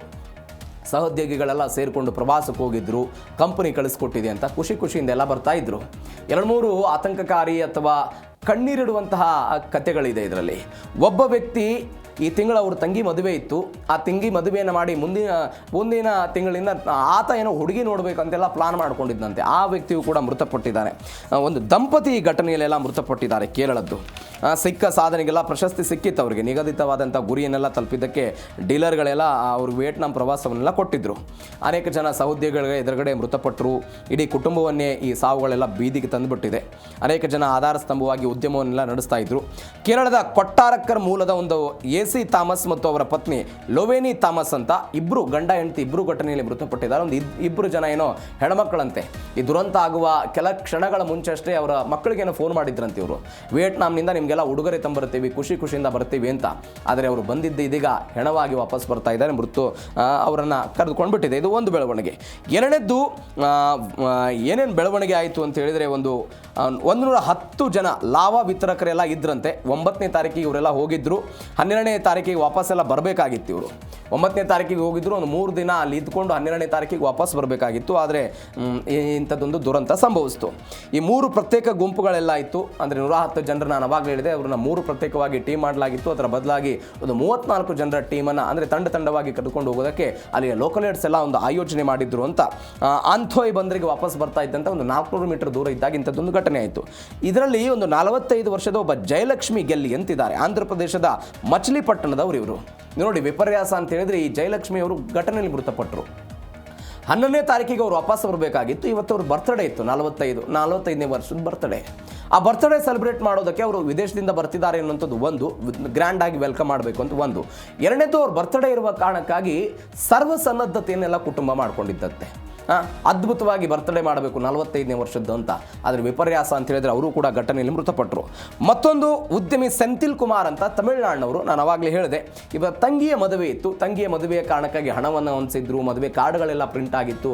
ಅದ್ದೂರಿಯಾಗಿ ತಂಗಿಯ ಮದುವೆ ಮಾಡಬೇಕು ಅಂತ ಆಲೋಚನೆ ಮಾಡಿ ತಂಗಿಯ ಮದುವೆ ಆದ ನಂತರ ನಾನು ಕೂಡ ಮದುವೆ ಆಗಬೇಕಂತೆಲ್ಲ ಕನಸು ಕಂಡಿದ್ದರಂತೆ. ಆದರೆ ದುರಾದೃಷ್ಟ ಹೆಂಗಿತ್ತು ಅಂತ ಹೇಳಿದ್ರೆ ತಂಗಿಯ ಮದುವೆಯೂ ಕೂಡ ಮಾಡೋದಕ್ಕೆ ಸಾಧ್ಯ ಆಗಲಿಲ್ಲ. ಇದೀಗ ಈ ದೋಣಿ ದುರಂತದಲ್ಲಿ ಈ ವ್ಯಕ್ತಿ ಮೃತಪಟ್ಟಿದ್ದಾರೆ. ಏನೇನಾಯಿತು ಇದೆಲ್ಲವೂ ಕೂಡ ಘಟನೆಯಲ್ಲಿ ಆಗಿರೋ ಬೆಳವಣಿಗೆ. ಹಾಗಾದ್ರೆ ಏನು ಕಾರಣ ಇದು? ಅಪಘಾತವೋ ಅಥವಾ ಮನುಷ್ಯನ ಲೋಪವೋ? ಏನು ಕಾರಣ? ತನಿಖೆಯನ್ನು ಮಾಡ್ತಿದ್ದಾರೆ. ವಿಯೆಟ್ನಾಂನ ಪ್ರಧಾನಿಗಳ ಸೂಚನೆಯ ಮೇರೆಗೆ ಅಲ್ಲಿರುವಂತಹ ಸಚಿವಾಲಯದವರೆಲ್ಲ ತನಿಖೆ ಮಾಡ್ತಿದ್ದಾರೆ. ಸಾಮರ್ಥ್ಯಕ್ಕಿಂತ ಹೆಚ್ಚು ಜನರನ್ನೆಲ್ಲ ದೋಣಿಗೆ ತುಂಬಿಸಲಾಗಿತ್ತಾ? ಏನು ಮಾಡಲಾಗಿತ್ತು? ಹವಾಮಾನ ಇಲಾಖೆ ಎಚ್ಚರಿಕೆಯನ್ನೆಲ್ಲ ಕ್ಯಾಪ್ಟನ್ ನಿರ್ಲಕ್ಷ್ಯ ಮಾಡಿದ್ರ ಏನು ಎತ್ತ ಅನ್ನೋದ್ರ ಬಗ್ಗೆ ಎಲ್ಲ ತನಿಖೆ ಮಾಡ್ತಾ ಇದ್ದಾರೆ. ಅಲ್ಲಿನ ಕಟ್ಟಡ ಮತ್ತು ಮೂಲಭೂತ ಸೌಕರ್ಯ ಸಚಿವಾಲಯ ಎಲ್ಲ ತನಿಖೆ ಮಾಡ್ತಿದೆ. 57 ವರ್ಷದ ಕ್ಯಾಪ್ಟನ್ ನುಂಗೆನ್ ಹಂಗ್ ಎನ್ನುವಂಥ ಒಬ್ಬ ವ್ಯಕ್ತಿ, ಅವರೆಲ್ಲ ನಿಯಮಗಳನ್ನೆಲ್ಲ ಉಲ್ಲಂಘನೆ ಮಾಡಿದ್ರಂತೆ. ಸ್ಪೀಡ್ ಬೋಟ್ನ ಕ್ಯಾಪ್ಟನ್ ಇವರನ್ನು ಬಂಧಿಸಿದ್ದಾರೆ. ಸಮುದ್ರದಲ್ಲಿ 3 ಮೀಟರ್ಗಿಂತಲೂ ಎತ್ತರದ ಅಲೆಗಳು, ಪ್ರತಿಕೂಲದ ವಾತಾವರಣ ಇದೆ. ಆಯಕಟ್ಟಿನ ಅಳಿವೆ ಪ್ರದೇಶದಲ್ಲಿ ಮುನ್ನೆಚ್ಚರಿಕೆ ಇಲ್ಲದೆ ಇದನ್ನು ಚಲಾವಣೆ ಮಾಡಿದ್ದು ಕಾರಣ ಅಂತ ಅಲ್ಲಿಂದ ಬರ್ತಾ ಇರುವಂತಹ ಮಾಹಿತಿ. ಮತ್ತೊಂದು ಕಡೆ ದೋಣಿ ಹೊರಡುವ ಮುನ್ನ ಈ ಎಲ್ಲ ಪ್ರಯಾಣಿಕರಿಗೂ ಲೈಫ್ ಜಾಕೆಟನ್ನು ಧರಿಸೋದಕ್ಕೆ ಸೂಚನೆ ಕೊಟ್ಟಿದ್ದರಂತೆ. ಕೆಲವೊಂದಿಷ್ಟು ಜನ ಕೈಯಲ್ಲಿ ಹಿಡ್ಕೊಂಡಿದ್ರು, ಕೆಲವೊಂದಿಷ್ಟು ಜನ ಧರಿಸಿರಲಿಲ್ಲ. ಇದು ಕೂಡ ಕಾರಣ ಆಯಿತು ಅಂತ ಹೇಳ್ತಿದ್ದಾರೆ.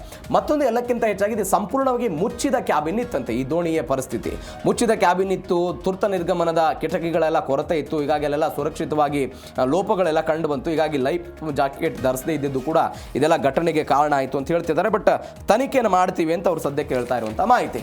ಇದು ಒಂದು ಬೆಳವಣಿಗೆ ತನಿಖಾ ದೃಷ್ಟಿಯಿಂದ. ಇನ್ನು ಕೊನೆಯದಾಗಿ ಇದೇ ಪ್ರಕರಣದಲ್ಲಿ ಶೋಕ ಸಾಗರದಲ್ಲಿ ಕುಟುಂಬಸ್ಥರು ಇರೋದು. ಸಹಜವಾಗಿ ತಮ್ಮವರನ್ನು ಕಳೆದುಕೊಂಡಿರುವ ಕಾರಣಕ್ಕಾಗಿ ಕುಟುಂಬಸ್ಥರು ಅಕ್ಷರಶಃ ಕಣ್ಣೀರಿಡ್ತಾ ಇದ್ದಾರೆ. ಏನೋ ಒಂದು ಚಿಕ್ಕದಾದಂಥ ಉದ್ಯಮ ಮಾಡ್ತಾ ಇದ್ರು, ಏನೋ ಆರ್ಥಿಕವಾಗಿ ಸದೃಢರಾಗ್ತಾ ಇದ್ರು. ಸಹಜವಾಗಿ ತಮ್ಮ ಮಗ ಕುಟುಂಬ ಹಿಂಗೆ ಬೆಳೆದಾಗ ಖುಷಿ ಪಡುವಂತಹ ಸಮಯ. ಆದರೆ ಇದೀಗ ಅವರು ಮೃತಪಟ್ಟು ವಾಪಸ್ ಬರ್ತಾ ಇದ್ದಾರೆ. ಕುಟುಂಬಸ್ಥರೆಲ್ಲ ಕಣ್ಣೀರು ಹಾಕ್ತಾ ಇರೋದು. ಪ್ರಧಾನಿ ಮೋದಿ, ರಾಹುಲ್ ಗಾಂಧಿ ಅವರೆಲ್ಲ ತೀವ್ರ ಸಂತಾಪ ವ್ಯಕ್ತಪಡಿಸಿದರು. ನಿನ್ನೆ ಪ್ರಧಾನಿಗಳೆಲ್ಲ ಟ್ವೀಟ್ ಮಾಡಿದ್ರು. ದೃಶ್ಯದಲ್ಲಿ ನೀವು ನೋಡ್ತಾ ಇದ್ದೀರಿ. ಅದನ್ನು ಟ್ವೀಟ್ ಮಾಡಿ ಅವರ ಆತ್ಮಕ್ಕೆಲ್ಲ ಶಾಂತಿ ಸಿಗಲಿ, ಇದು ದುರದೃಷ್ಟಕರ ಅಂತೆಲ್ಲ ಹೇಳಿದರು ಅವರು. ಹನೋಯಿ ಮತ್ತು ಹೋಚಿ ಮಿನ್ ಸಿಟಿಯಲ್ಲಿ ತುರ್ತು ನಿಯಂತ್ರಣ ಕೊಠಡಿಯನ್ನು ತೆಗೆದಿದ್ದಾರೆ. ಇಲ್ಲಿ ವಿದೇಶಾಂಗ ಕಚೇರಿ, ರಾಯಭಾರ ಕಚೇರಿ ಜೊತೆಗೆಲ್ಲ ಸಂಪರ್ಕದಲ್ಲಿದ್ದಾರೆ. ಮೃತದೇಹಗಳನ್ನು ಬೇಗನೆ ತರಿಸ್ಕೊಳ್ಳೋದಕ್ಕೆಲ್ಲ ವ್ಯವಸ್ಥೆ ಆಗ್ತಾ ಇದೆ. ಸಂತ್ರಸ್ತ ಕುಟುಂಬಗಳಿಗೆ ಲಾವಾ ಮೊಬೈಲ್ ಸಂಸ್ಥೆ ಇವರೇ ಕಳಿಸ್ಕೊಟ್ಟಿದ್ದು. ಇವರೆಲ್ಲ ಅಂದರೆ ಲಾವಾ ಮೊಬೈಲ್ ಸಂಸ್ಥೆ ಅನ್ನುವಂತಹ ಕಂಪನಿಯವರು ಕಳಿಸ್ಕೊಟ್ಟಿದ್ದು. ಈಗ ಅವರು ಧೈರ್ಯ ತುಂಬಿದ್ರು. ವಿದೇಶಿ ಪ್ರವಾಸದಲ್ಲಿ ಸುರಕ್ಷತೆ ಬಗ್ಗೆ ಆದ್ಯತೆ ಇರಲಿ ಅಂತೆಲ್ಲ ಭಾರತೀಯರಿಗೆ ಕರೆ ಕೊಟ್ಟಿದ್ದಾರೆ. ಅಂದರೆ ಒಂದು ವಿಯೆಟ್ನಾಂ ದೋಣಿಯ ದುರಂತ ಈ ರೀತಿಯಾಗಿ ಅಂತ್ಯ ಕಂಡಿದೆ. ಅಂದರೆ 15 ಜನರ ಪ್ರಾಣವನ್ನು ತೆಗೆದುಕೊಂಡಿರೋದು. ಅಂದರೆ ಒಂದು ಎಂಜಾಯ್ ಮಾಡೋದಕ್ಕೆ ವಿದೇಶಿ ಪ್ರವಾಸದ ಕನಸು ಕಂಡಿದ್ದಂತಹ ಎಲ್ಲರೂ ಕೂಡ ಕೆಲವೊಂದಿಷ್ಟು ಜನ ವಾಪಸ್ ಬರ್ತಿದ್ದಾರೆ, ಕೆಲವೊಂದಿಷ್ಟು ಜನ ಗಾಯಾಳುಗಳಾಗಿದ್ದಾರೆ. ಆದರೆ ತಮ್ಮ ಸಹೋದ್ಯೋಗಿಗಳೇ ಘಟನೆಯಲ್ಲಿ ಮೃತಪಟ್ಟಿರೋದು. ಅಕ್ಷರಶಃ ಕಣ್ಣೀರಿನ ಕೋಡೆಯಲ್ಲಿ ಅವರು ಕುಟುಂಬದವರು ಕೈ ತೊಳಿತಾ ಇರೋದು ಅನ್ನೋದನ್ನ ನಾವೆಲ್ಲ ಗಮನಿಸಬೇಕಾದಂತಹ ಸಂಗತಿ. ಇದು ಜೀ ಕನ್ನಡ ನ್ಯೂಸ್ DNA 4ನೇ ಸುದ್ದಿ, ವಿಯೆಟ್ನಾಂ ದುರಂತದ ಬಗ್ಗೆ ನೋಡಿದ್ವಿ. ಇನ್ನು 5ನೇ ಸುದ್ದಿ ಮತ್ತು ಜೀ ಕನ್ನಡ ನ್ಯೂಸ್ DNA 5ನೇ ಸುದ್ದಿ, ಇದು ಮಳೆಗೆ ಸಂಬಂಧಪಟ್ಟಂತಹ ಸುದ್ದಿ ಇದೆ. ಅನ್ನದಾತ ಮತ್ತು ಸಾಮಾನ್ಯ ಜನರನ್ನು ಆತಂಕಕ್ಕೆ ಈಡು ಮಾಡಿರುವಂತಹ ಮಳೆರಾಯನ ಕತೆ. ಹಾಗಾದರೆ ಎಲ್ಲೆಲ್ಲಿ ಮಳೆ ಆಯಿತು, ಏನಾಗ್ತಾ ಇದೆ?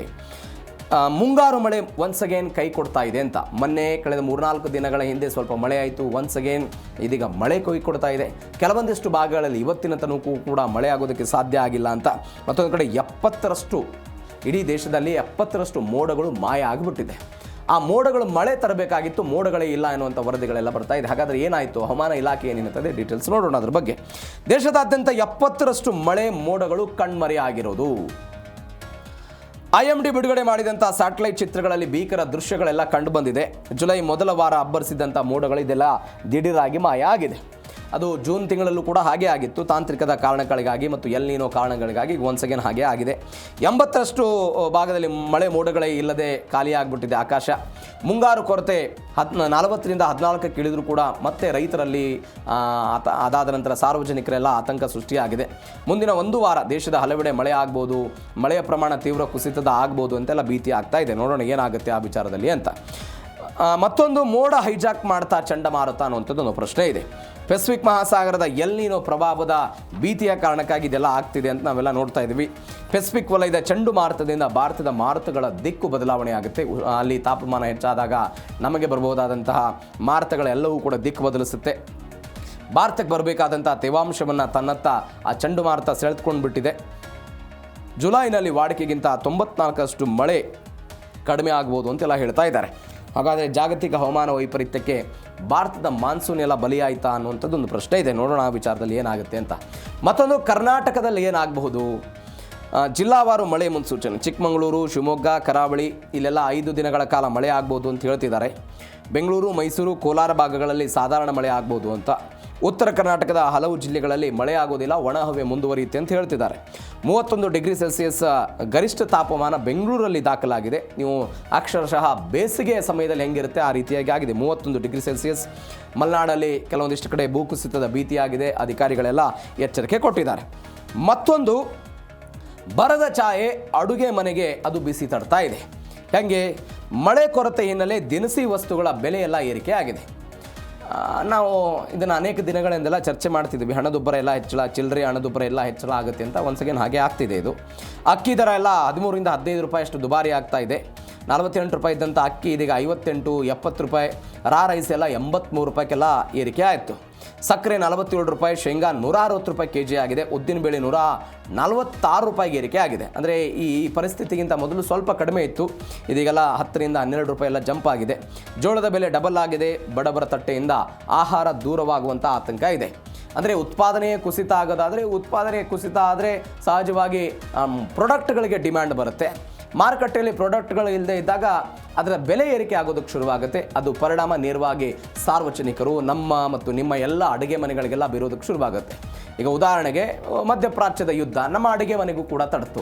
ಯಾಕೆ ಅಂತ ಹೇಳಿದ್ರೆ ಸಿಲಿಂಡರ್ ದರ ಎಲ್ಲ ಏರಿಕೆ ಆಗಿದ್ದ ನೋಡ್ತಾ ಇದ್ದೀವಿ.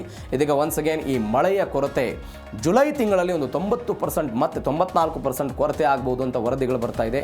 ಸಹಜವಾಗಿ ಆತಂಕಕಾರಿ ವಿಚಾರ ಇದು. ಯಾಕಂದರೆ ಕಳೆದ ವಾರ ಮಳೆ ಆಯಿತು ಅನ್ನುವ ಕಾರಣಕ್ಕಾಗಿ ಅನೇಕ ಜನ ರೈತರು ಬಿತ್ತನೆ ಕಾರ್ಯ ಮಾಡಿದರು.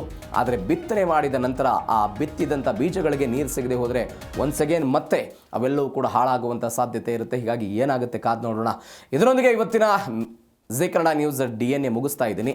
ನೋಡ್ತಾ ಇರಿ ಜಿ ಕನ್ನಡ ನ್ಯೂಸ್, ಸತ್ಯವೇ ಸುದ್ದಿಯ ಜೀವಾಳ.